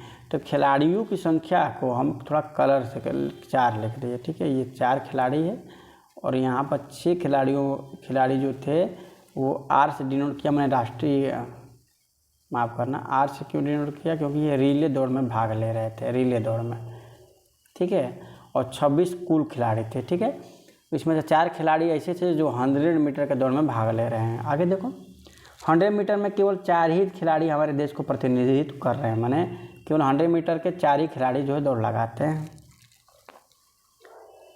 4 खिलाड़ियों ने किया। निम्न में से कौन सा आकृति उपयुक्त जो है कथनों को दर्शाता है, माने आरेख की बात करता है दोस्तों। आरेख में याद रखना कि देखो 2 प्रकार के आरेख याद रखना जो है तुम वेन डायग्राम में, ये याद रखना। देखो यदि ये कोई चीज़ है और ये कोई चीज़, मानो कोई एक वस्तु है, ये ए है, और यह पूरी की पूरी वस्तु बी में अगर इस प्रकार से दर्शा रहे हैं, इसका मतलब ये हुआ कि पूरी की पूरी वस्तु जो है वो बी में शामिल है, माने कि सभी ए बी में है। जब इस प्रकार की होगी तो ये सिंबल इस प्रकार से होगा। लेकिन अगर कहे कि ए और बी कुछ ही जो है इनका हिस्सा मिल रहा है, थोड़ा सा ही कुछ हिस्सा जो ए और बी का मिल रहा है, तो उसका फिगर हम ऐसे बनाते हैं कि कुछ हिस्सा ए और बी का यहाँ पर देखो मिलता हुआ प्रतीत हो रहा है, ठीक है। यदि कह दे कि ए और बी में कुछ भी नहीं मिल रहा है, यानी ए अलग और बी हमारा अलग है, तो उसका फिगर कैसे बनाते हैं, ए और बी कुछ भी नहीं मिल रहा है तो इसका फिगर ऐसे ए और बी को अलग करके और यहाँ पर ऐसे काट देते हैं, यानी ए और बी का कोई भी हिस्सा नहीं मिल रहा। छोटा सा काटते हैं दोस्तों, इतना बड़ा मैंने काट दिया, छोटा सा ऐसे काट देते ताकि आपको लगे कि ए और बी का कोई भी हिस्सा नहीं मिल रहा है। याद रखना, अगर सभी ए बी है कहे तो इस प्रकार के फिगर अंदर घुसा दो, यानी सभी ए बी है। कुछ हिस्सा की बात कहे तो इस तरीक़ा से कह दो, और कह दे कि कोई भी ए बी नहीं, हमने कोई भी हिस्सा टच नहीं कर रहा है, एक लाइन ऐसे दूरी करके ऐसे काट दो थोड़ा सा, तो यही फिगर केवल 3 जो है तुम्हारे लिए इम्पोर्टेंट है, और यही 3 फिगर से तुम जो है क्वेश्चन को क्या कर लोगे, सॉल्व कर ले जाओगे। अब इसी आधार पर देखो, तुम इसी आधार पर तुम देखो क्या कह रहा है। कह रहा है कुल कितने खिलाड़ी हैं भैया, 26। तो कुल 26 खिलाड़ी कह रहा है, देखो कह रहा है कि 26 राष्ट्रीय खिलाड़ियों को चयन हुआ। तो कुल खिलाड़ियों की संख्या ये मान लो कि तुम्हारा 26 है। 26 क्या है, कुल राष्ट्रीय खिलाड़ियों की संख्या ये तुम्हारा 26 है। ये 26 है, ये तुम्हारा क्या है, 26 है। इसमें से देखो, इसमें क्या करता, कह रहा है कि इनमें से 6 खिलाड़ी ने रिले दौड़ में भाग लिया। इसमें से 6 ऐसे खिलाड़ी हैं, इसमें से कलर चेंज कर लो, इसी में 6 खिलाड़ी हैं, तो इसी में है तो इसके अंदर ही बनाएंगे ना। देखो इसके जो 6 खिलाड़ी, इसके देखो 6 खिलाड़ी हैं जो ये रिले अगर मान लो तो इस रिले दौड़ में उन्होंने भाग लिया, 6 खिलाड़ी भाग लिया, जिसमें देखो रिले भाग लिया, जिसमें 4 खिलाड़ी वह भी थे, माने इस 6 में 4 खिलाड़ी वह भी थे जिन्होंने 100 मीटर की दौड़ में भाग लिया। माने इसमें 4 खिलाड़ी, इसी में 4 खिलाड़ी, तो इसके अंदर ही ना बनेगा जी, बोलो इसी में 4 खिलाड़ी ऐसे थे जिन्होंने 100 मीटर की दौड़ में भाग लिया। तो देखो कलर चेंज कर लिए, इसमें 4 खिलाड़ी ऐसे हैं जो कि 100 में भाग लिया। देखो 4 ये हो गए, तो ये टोटल ये 6 दिखा रहा है, तो 6 में से 4 इसमें चले आए, तो यहाँ बचा कितना, मैंने 2। तो रिले के अंदर देखो, रिले के अंदर अभी भी कितना है, 6 ही है, 2 4 6 ही है। ये 100 मीटर दौड़ वाले हैं, ये क्या है, 100 मीटर दौड़ वाले हैं। कितना मीटर, 100 मीटर दौड़ वाले हैं। और 4 ही लोग, देखो कह रहा है कि 4 ही लोग ऐसे हैं 100 मीटर की दौड़ लगाने में हमें देश में 4 ही लोग जो हैं जो प्रतिनिधित्व कर रहे हैं। तो इसका फिगर कैसा बनना है, देखो इसका फिगर कैसा बनना है, देखो एक बड़ा सा, फिर एक छोटा सा, उसके अंदर एक फिर छोटा सा अंदर। देखो कौन है, तो एक बड़ा फिर एक छोटा फिर एक छोटा, कौन है, देखो ये है, नहीं भैया ये नहीं है, ये बेवकूफ़ी हो गई, ये नहीं है, ये है नहीं, ये भी फिगर नहीं बच गया, ये हाँ भैया बिल्कुल ये है। मैं चले आप मैंने क्वेश्चन नंबर मैंने ऑप्शन 3 ही जो राइट है। तो काफ़ी इजी तरीका से आप अगर फिगर को बनाएंगे तो एकदम आसानी से हल कर ले जाएंगे दोस्तों। नेक्स्ट क्वेश्चन देखो दोस्तों कि 5 लड़के एक बेंच पर इस प्रकार बैठे हैं कि देखो एक बेंच पर बैठे हैं। बेंच का मतलब क्या, ये बेंच मतलब एकदम सीधे सीधे।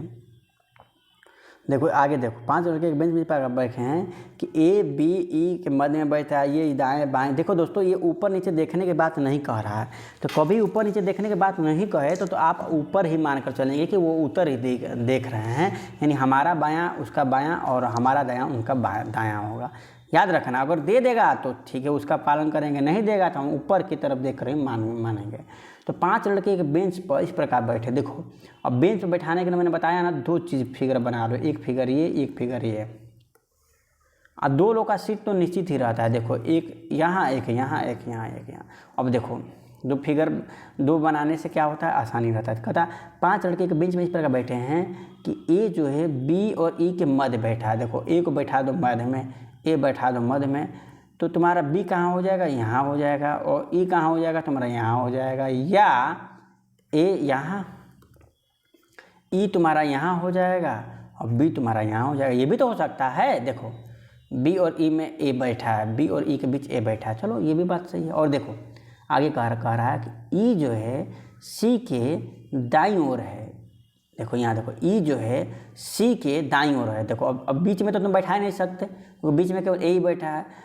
ई जो है सी के दाएं है। सी के दाएं का मतलब क्या, सी इधर रहा हुआ तभी तो उसके दाएं ई है, यानी ये फिगर क्या हो गया तुम्हारा, बोलो 2 फिगर बनाने से बात समझ में आई कि नहीं, ये फिगर हो गया कैंसिल।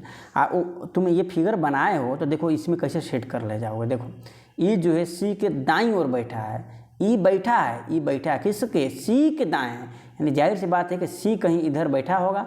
अब यहाँ बैठा कि यहाँ बैठा नहीं पता हमें, लेकिन सी इधर ही बैठा होगा और सी के जस्ट दाएं ई बैठा, यानी ये फिगर इसमें लागू हो गया।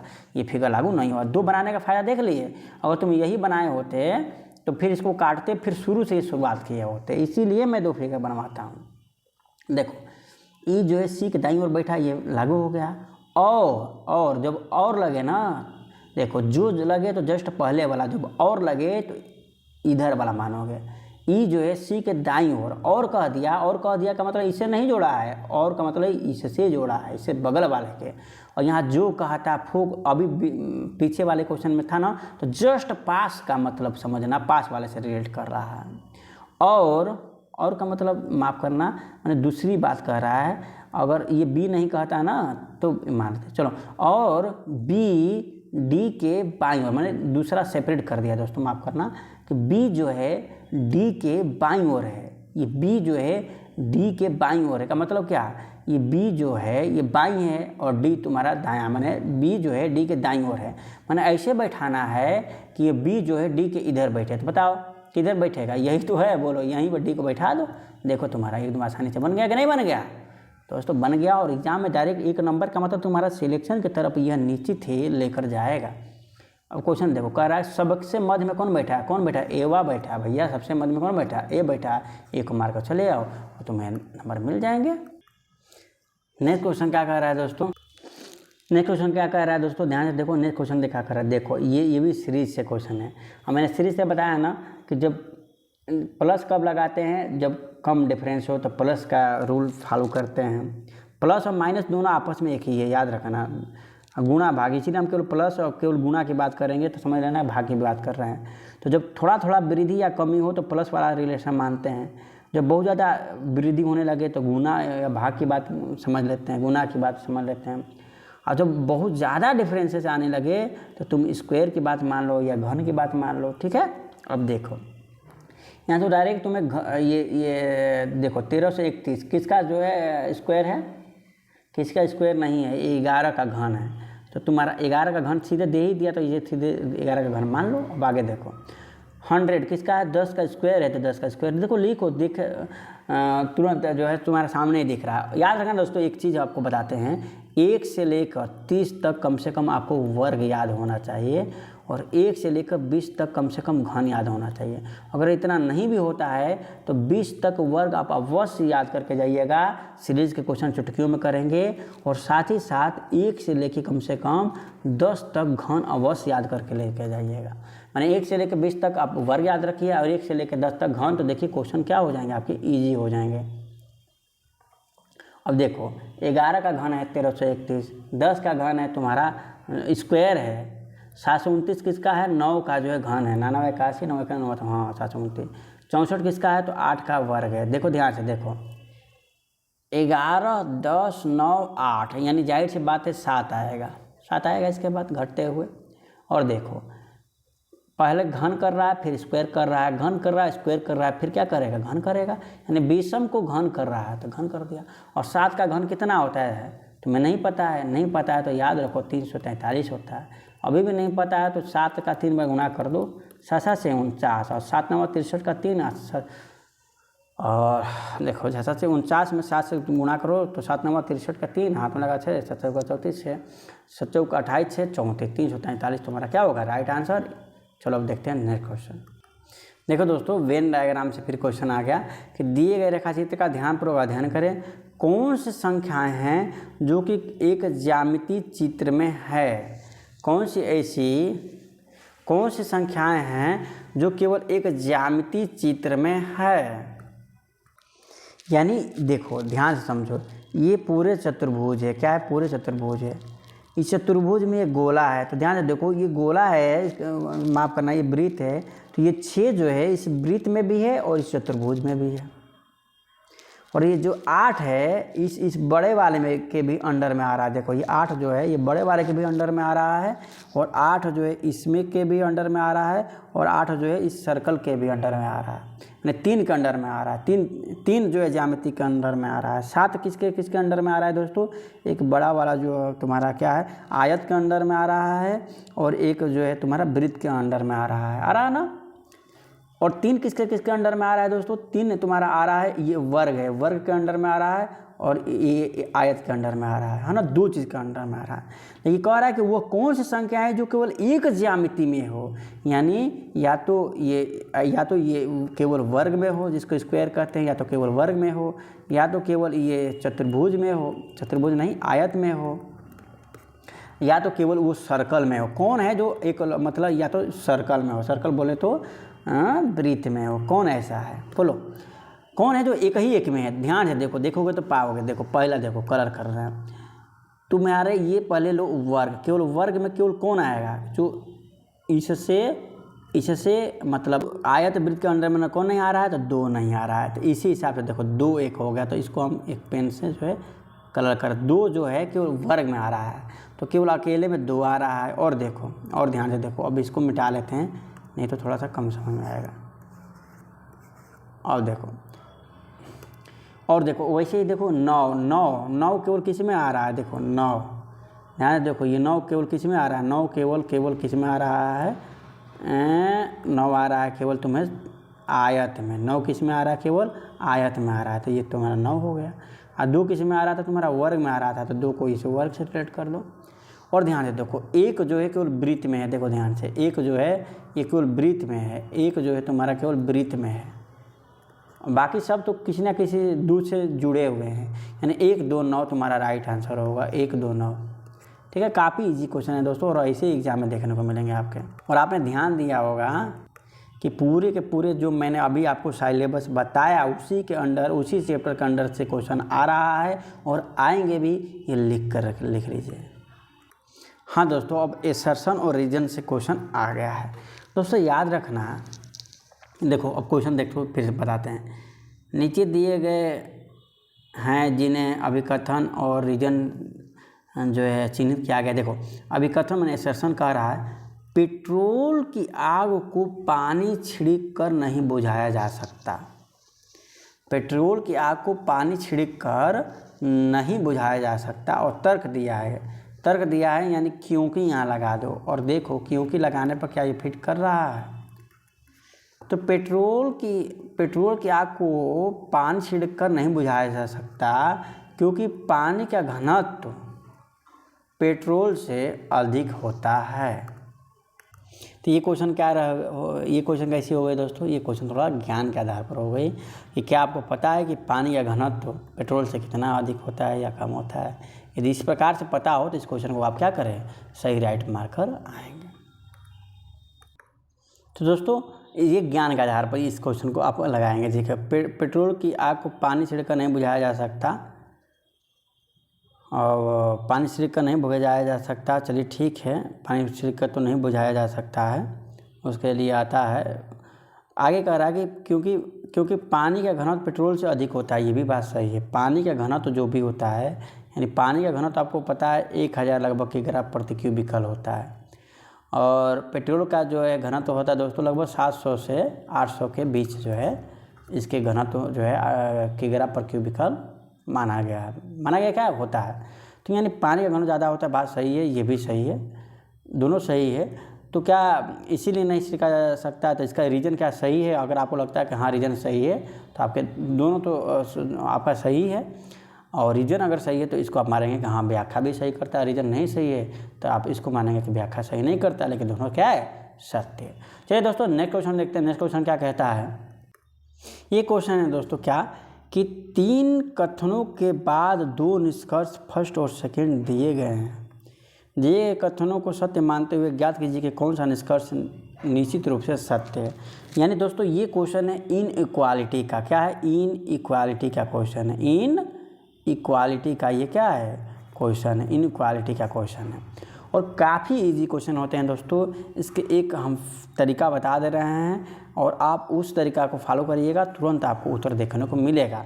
दोस्तों आप जैसा कि देख रहे हैं कि जो हमने सिलेबस बताया उसी सिलेबस ये क्वेश्चन आ रहा है, जो EMRS के जो मैंने सिलेबस को दिखाया उसी सिलेबस से क्वेश्चन बन रहा है और उसी से बनेगा। इनइक्वालिटी, इसमें देखते हैं इनइक्वालिटी में क्या ट्रिक होता है। देखो ट्रिक नहीं, माने क्या इसका कॉन्सेप्ट होता है। इसका कॉन्सेप्ट ये होता है कि मान लीजिए A और B में हम रिलेशन ज्ञात करना चाहते हैं कि कौन किसी से बड़ा है। छोटी बात तो आपको पता ही होगा कि अगर इस प्रकार से हो, A बड़ा है B से, तो ये हमारा साइड बड़ा वाला होता है, ये साइड हमारा छोटा वाला होता है। तो A बड़ा है B से, यानी B छोटा है A से, ये भी कह सकते हो। और एक सिंबल होता है A बराबर B, यानी A B से बराबर है। एक कभी कभी ये भी होता है A is greater than less than B। इसका मतलब A जो है वो B से बड़ा भी हो सकता है और B के बराबर भी हो सकता है।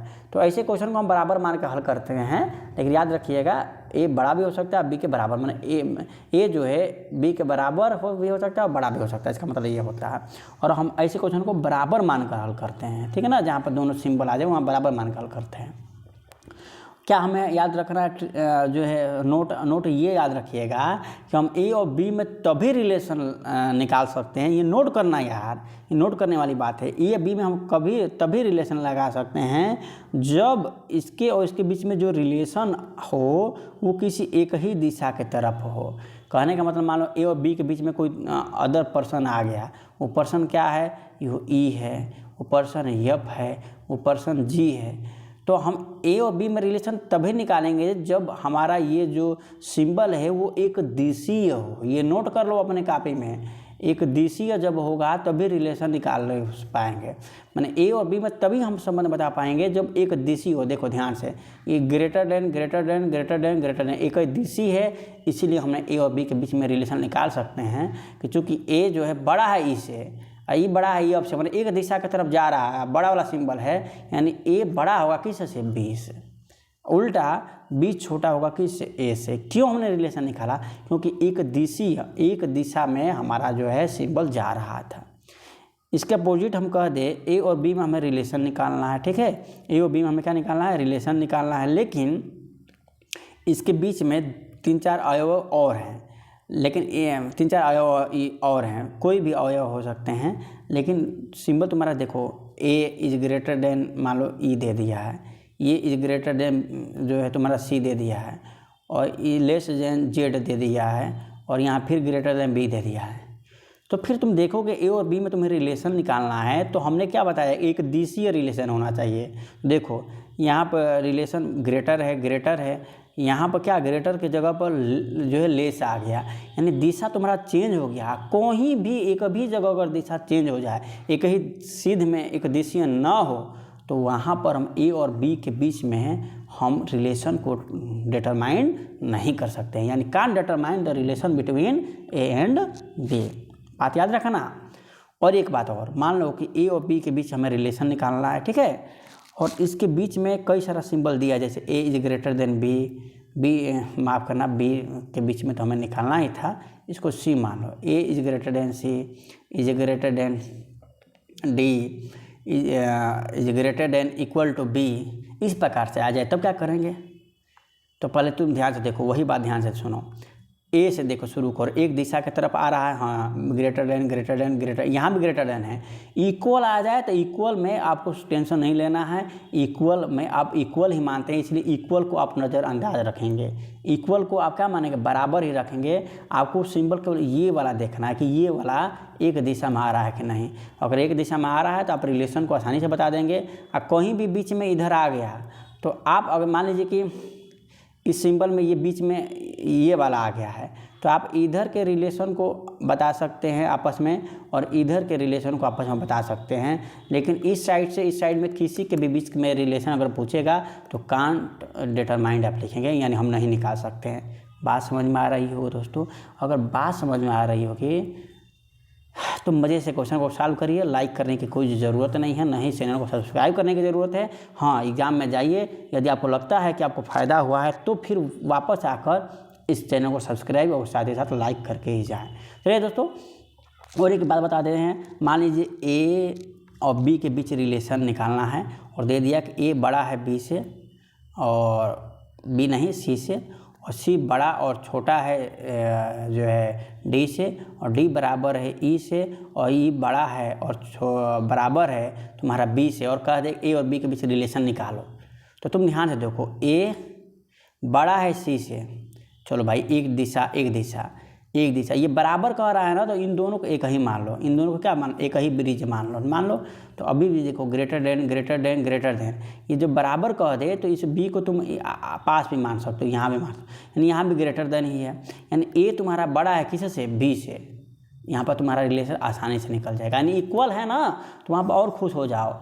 उस इक्वल को एक ही चीज़ मान लो, मैंने डी और ई इक्वल है तो डी और ई को एक ही चीज़ मान लो। एक ही चीज़ मान लिए तो देखो यहाँ भी ग्रेटर देन, यहाँ भी ग्रेटर देन, और यहाँ भी ग्रेटर देन, इसलिए एक ए और बी एक ही दिशा के तरफ मतलब चिन्ह जा रहा है, इसलिए तुम रिलेशन आसानी से निकाल सकते हो। चलो अब समय ज़्यादा नहीं गंवाएंगे, और इस प्रकार से इनइक्वालिटी का तुम्हारा पूरा चैप्टर कैसे ख़त्म होता है तो देख ही लिए, और क्वेश्चन करा लेंगे तो 100% ख़त्म हो जाएंगे तुम्हारे। तो चलो क्वेश्चन शुरू करते हैं। क्वेश्चन नंबर हमारा है, जो भी हो नंबर, अब देखो कथन दिया है, इस हिसाब से निष्कर्ष निकालना है। देखो आर बड़ा है पी से, तो देखो ध्यान से कैसे लिख लो, आर बड़ा है पी से तो आर बड़ा है पी से कर दो, कर दिए। और देखो आगे फिर कह रहा है कि यश छोटा या बड़ा है टी से, तो कहीं इसमें यश या टी आया है? नहीं आया है सर, तो छोड़ दो ऐसे, कलर चेंज कर लो थोड़ा सा, इसमें नहीं आया तो छोड़ दो। ये देखो टी छोटा है आर से, कहीं टी और आर इसमें आया है? हाँ सर टी हाँ आर तो आया है। तो आर क्या है? आर क्या है? देखो यहाँ पर आर क्या है? आर क्या है यहाँ पर? देखो आर बड़ा है, आर की तरफ बड़ा मुंह है, आर की तरफ क्या है? बड़ा मुंह है, तो आर की तरफ लगा दो तुम बड़ा मुंह। आर बड़ा है किससे? टी से, तो यहाँ पर लिख दो टी। कोई दिक्कत? आर बड़ा है टी से, तो यहाँ पर तुम ये जुड़ गया कि नहीं? दोनों जुड़ गया ना? कैसे जुड़ा? क्योंकि आर बड़ा है तो आर की तरफ बड़ा वाला मुंह लगा दो टी से, तो यहाँ पर टी लिख दो, जुड़ गया। देखो ये और ये जुड़ गया। अब बचा हमारा ये जोड़ना है, यानी अलग अलग पार्ट दिया। देखो कामा लगा के अलग अलग पार्ट दिया है, इसको हमें 3 पार्ट दिया, फर्स्ट सेकंड थर्ड, इसको जोड़ना रहता है एक में, जोड़ने के बाद ही रिलेशन निकाल सकते हैं, ऐसे नहीं। कलर को करते हैं फिर चेंज और देखते हैं कि अब क्या कह रहा है आगे। कह रहा है यश छोटा या बराबर है टी से, कहीं टी है? हाँ टी है, तो टी है तो टी की तरफ देखो मुंह क्या है? टी की तरफ बड़ा वाला है, तो टी की तरफ तुम बड़ा वाला ही सिंबल लगाओगे, बड़ा और क्या? बराबर। तो टी के बराबर बड़ा और बराबर सिंबल लगा दो। देखो बराबर सिंबल लगा लो, टी के सामने बड़ा और बराबर सिंबल लगा लो। किससे? तो यश से। तो टी तुम्हारा बड़ा या बराबर है, टी बड़ा या बराबर है किससे? यश से। यश। अब देखो ये पूरा तुम्हारा एक फिगर में आ गया, एक फिगर में सजाते ही तुम्हारे उत्तर को चुटकियों में तुम सॉल्व कर ले जाओगे। कैसे? तो देखो कैसे कर ले जाओगे। चलो कह रहा है कि आर बड़ा है यश से, तो देखो यह आर बड़ा है, तो देखो बड़ा की तरफ मुँह है, हाँ बड़ा है। यश से, तो यश की तरफ कलर कर लो और देख लो क्या एक ही दिशा की तरफ मुँह है? देखो इसका भी मुंह इधर है और इसका भी मुंह इधर है। हाँ भैया एक ही तरफ मुंह है, तो एक ही तरफ मुंह है, एक ही तरफ दिशा है, एक दिशी है। यश और आर के बीच जो सिंबल है वो एक दिशी है, तो इसका मतलब इसके बीच हम रिलेशन निकाल सकते हैं। तो इस रिलेशन से देखने से लग रहा है कि आर क्या है? बड़ा है किससे? यश से, क्योंकि इधर मुंह है।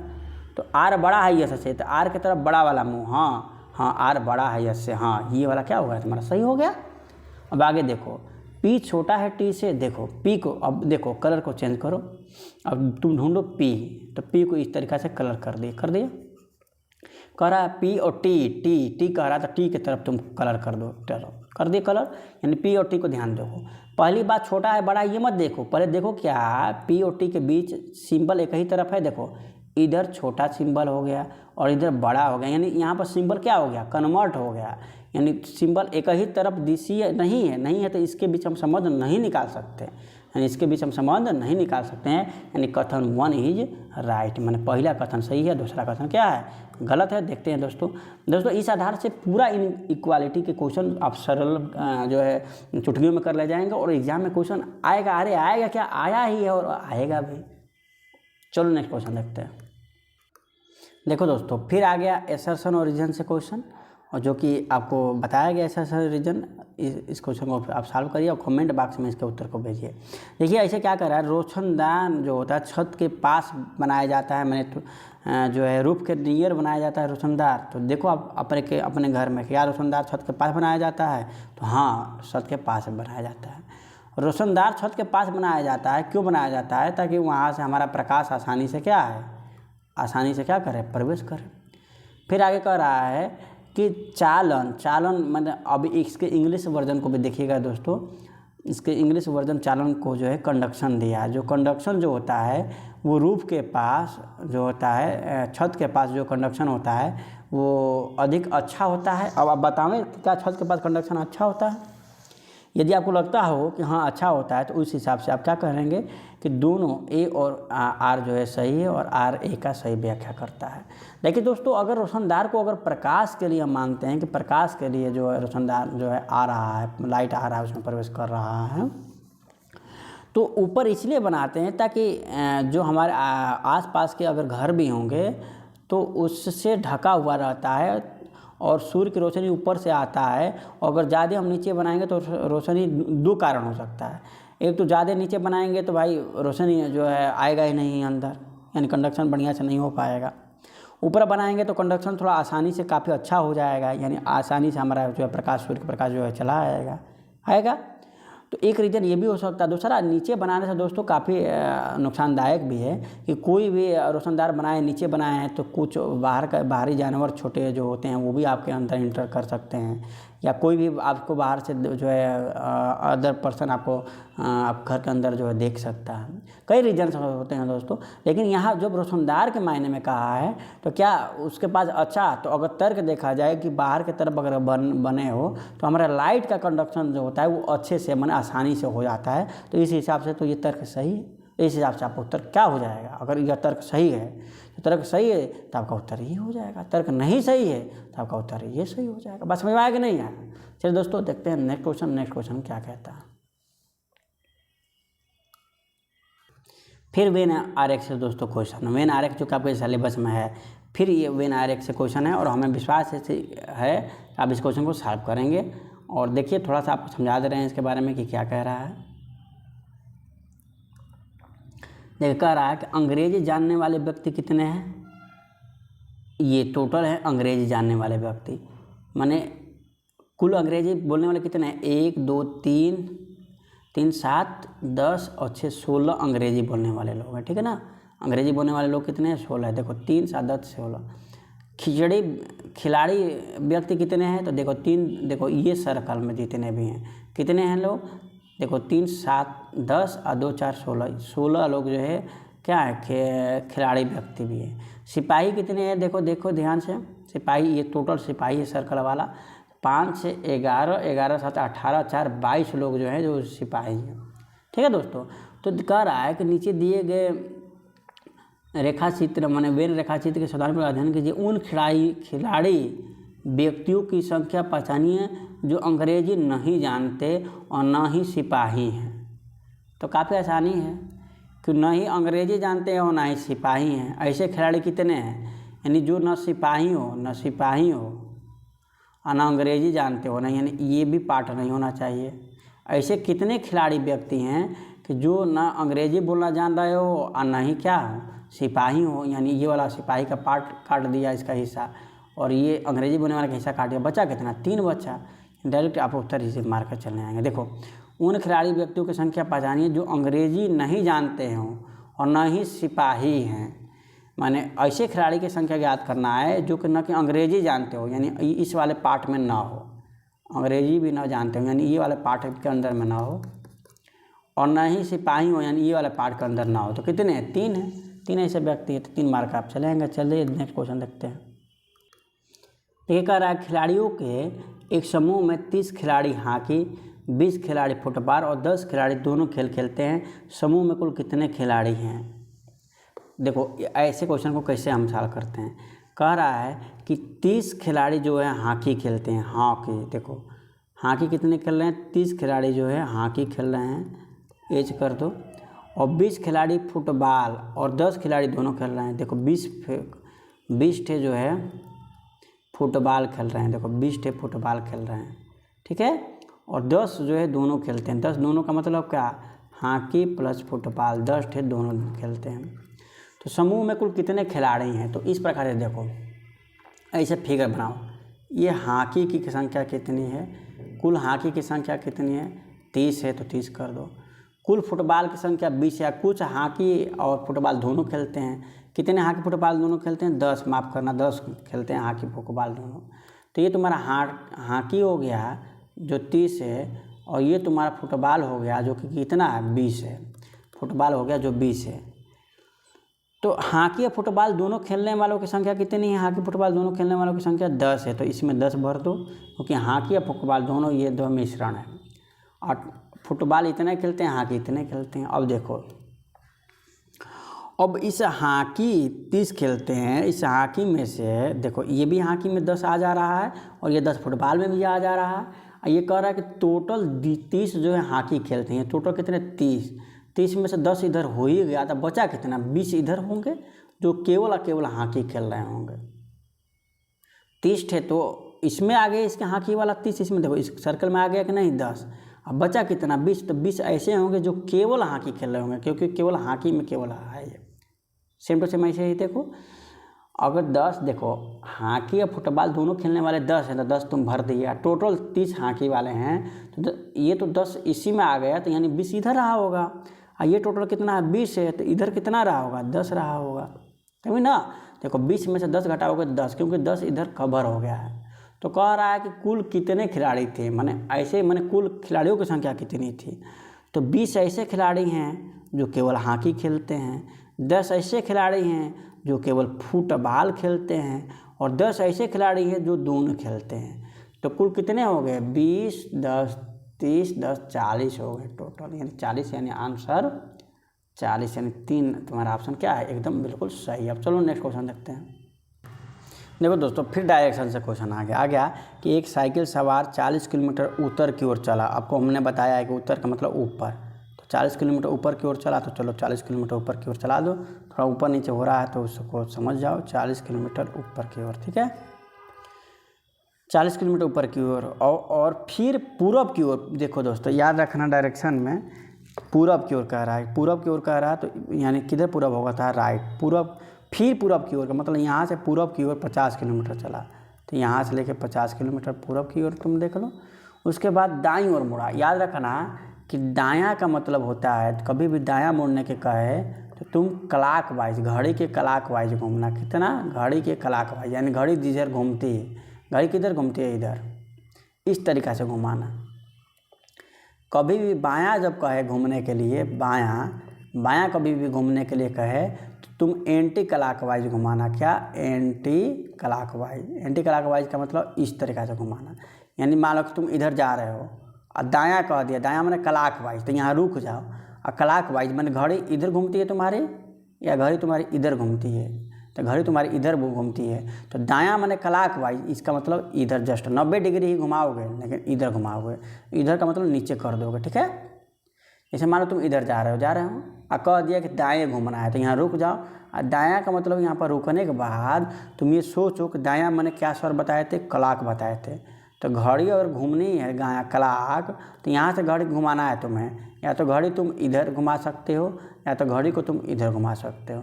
तुम बताओ इधर घुमाओगे तो क्या होगा, एंटी क्लॉक घूम रहे हो कि नहीं घूम रहे हो।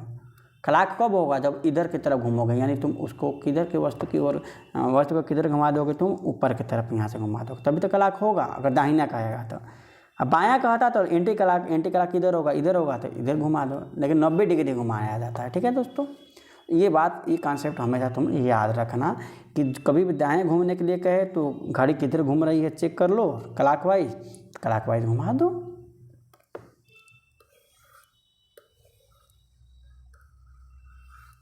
चलो आगे देखो,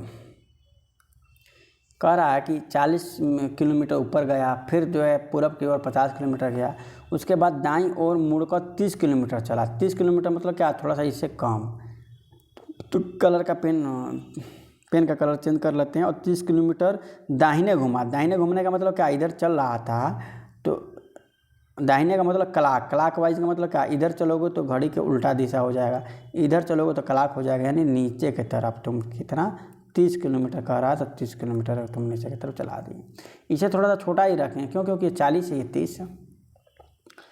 30 किलोमीटर चला। और फिर दाईं ओर मुड़ रहा है। दाईं ओर का मतलब, चलो यहाँ पर तुम आए हो, यहाँ से दाईं का मतलब क्या, क्लॉकवाइज और क्लॉक या एंटी क्लॉक। देखो या तो तुम इधर घूम सकते हो या तो तुम इधर घूम सकते हो। तुम्हें बताओ घड़ी इधर घूमती है या इधर घूमती है, इधर घूमती है, और दाहिना का मतलब क्लॉक होता है, तो तुम इधर घुमा दोगे। कितना, 50, ऊपर 50 चला ये, यानी हो ना हो सट जाएगा ना, क्योंकि इधर 50 और इधर भी तुम्हें 50 ही चलाना। देखो 50 किलोमीटर, यानी तुम यहाँ चले जाओगे। तो यहाँ से लेकर यहाँ तक की दूरी कितनी है बताओ, 40 है, और यहाँ से यहाँ तक 30 है, तो यानी यहाँ से लेकर यहाँ तक कितनी रहेगी, 30 रही होगी, और यहाँ से लेकर यहाँ तक कितनी रही होगी, टोटल 40 है, तो इधर 10। तो इस तरीक़ा से तुम ये यहाँ से यहाँ 10, ये प्रारंभिक स्थिति थी, ये अंतिम स्थिति थी, ठीक है, ये प्रारंभिक है। अब वो अपने प्रारंभिक स्थान से, मान इस स्थान से कितनी दूर बताओ, यहाँ से ये यहाँ है, ये अंतिम स्थान है, ये अंतिम है, और ये तुम्हारा क्या है, प्रारंभिक है। प्रारंभिक स्थान ये है, तो इधर से ये अंतिम क्या है, ऊपर है ना, ऊपर को हम तुम्हें बताए हैं क्या माना जाता है, उत्तर। और कितनी दूरी पर, 10, यानी 10 किलोमीटर और उत्तर दिशा में। ऑप्शन 4 क्या होगा, राइट आंसर होगा। काफ़ी इजी है ना दोस्तों, डायरेक्शन से है। ये भी देखो तुम्हारा सिलेबस से क्वेश्चन पूछा, ये भी सीरीज का क्वेश्चन है दोस्तों। इसके पीछे हम लोग न्यूमेरिकल सीरीज वाला किया, ये अल्फ़ाबेट वाला सीरीज है। तो अल्फ़ाबेट वाला सीरीज है, तो इसको कैसे हल करते हैं तो याद रखना, एक चीज़ इस पर नोट करना ना कि तुम ए से लेकर जेड तक के सभी ABCD के स्थान नंबर को याद करोगे। जैसे ए का 1 होता है, बी का 2 होता है, सी का 3 होता है, इसे रट लेना। हाँ यार, रटोगे तो टाइम तुम्हारा बचेगा और वहाँ इजी तरीक़ा से क्या कर लोगे, हल कर ले जाओगे, रट लो। बहुत बच्चे जो है रट लिए होते हैं और कुछ नहीं रटे रहते हैं, तो लिख लेना सामने और फिर हल करना। देखो अब देखो ये जो दिया है, हम ये नहीं समझेंगे, ये नंबर समझेंगे। आर का मतलब देखो हम क्या समझ रहे हैं, आर का मतलब हम 18 नंबर। देखो आर का मतलब 18 समझ रहे हैं, देखो समझो आर का मतलब 18 समझ रहे हैं, ई का मतलब 5 समझ रहे हैं, ओ समझ क्या रहे हैं, होता ही है, ओ का मतलब 15 होता है, और सी का 3 का स्थान पाता है, तो लिख दिए। और जस्ट इसके आगे अब लिखते जा रहे, देखो पहला वाला ये इस तरीके से लाइन से लिख दिया। अब आगे देखो पी को क्या है, पी का नंबर होता है 16, फिर जी का क्या होता है 7। तो मैंने तुम कापी पर ये लिखोगे, स्क्रीन पर तुम्हारा आ रहा होगा या रफ कापी पर होगा, तो इस तरीक़े से लिखोगे। देखो पी का 16 लिख दीजिए, पी का 16, जी का 7 लिख दिए, यम का क्या होता है दोस्तों, यम का 13 होता है, ई का क्या होता है दोस्तों 5 होता है, इस तरीक़े से लिख दो। फिर आगे देखो यन का होता है 14 लिखो, फिर आई का क्या होता है 9 तो 9 लिखो, फिर जी के का क्या होता है आई जे 10, के का 11 होता है तो 11 लिखो, और जी का तुम्हारा 7 होता है तो यहाँ 7 लिख दो। फिर यल के आई, समझ रहे हो कि नहीं, हम तो इतने पर समझ गए। देखो 18 में से 2 घटाया, समझ गए, लेकिन तुम लिख दो जल्दी जल्दी। यल का मतलब क्या 12 समझो, के का मतलब 11 क्यों समझो, क्योंकि तुम याद नहीं क्यों, इसलिए नहीं समझ रहे हो। आई का मतलब ये 9, फिर आई का मतलब फिर क्या होगा 9। अब देखो, अब पेन देखो चेंज कर रहे हैं, देखो 18 से 16 हुआ यानी 2 घटाया है, फिर 16 से 14 हुआ यानी फिर 2 घटाया है, 14 से 12 हुआ यानी फिर 2 घटाया था, 12 में से 2 घटाओगे तो क्या होगा 10। 10 किसका होता है बोलो, 10 तुम्हारा जे का होता है। पहले ही देखो ये जे केवल इसी में आया, मार कर चले आओ, आगे तुम्हें बढ़ने की ज़रूरत ही नहीं। लेकिन फिर भी देख लो, 5 में 2 जोड़ा है 7 हो गया है, देखो 2 जोड़ा है 7 हो गया, 7 में 2 जोड़ा है 9 हो गया, 9 में 2 जोड़ा है 11 हो गया है, 11 में 2 जोड़ा है मान करो, 11 में 2 जोड़ोगे 13, 13 किसका होता है बोलो ना, यम का होता है, तो यम मार को देखो अभी भी ठीक है, इतने में मार कर तुम चले आओगे। लेकिन हम तुम्हें बता रहे हैं विस्तृत। 15 में से 2 घटाया 13, 13 में से 2 घटाया 11, 11 में से 2 घटाया 9, तो 9 में से 2 घटाया 7, 7 किसका होता है जी का होता है, देखो जी आ गया। अब देखो 3 में 2 जोड़ा 5, 5 में 2 जोड़ा 7, 7 में 2 जोड़ा 9, 9 में से 2 जोड़ोगे 11, 11 किसका होता है के का होता है, JMG के। लेकिन तुमको इतना करने की ज़रूरत नहीं है, फर्स्ट पॉइंट आते ही मार कर चले आना, किसी उसमें मत घुस जाना कि नहीं हम पूरा करके ही मानेंगे, हम तुम्हें समझाने के लिए यहाँ बता रहे हैं। नेक्स्ट क्वेश्चन है कि यदि मनोज कहता है कि कमल की माँ मेरी नानी की एकमात्र संतान है, तो मनोज, देखो दोस्तों ब्लड रिलेशन मैं बता चुका हूँ, और इस क्वेश्चन को आप सॉल्व करके भेजिएगा कि कैसे होगा।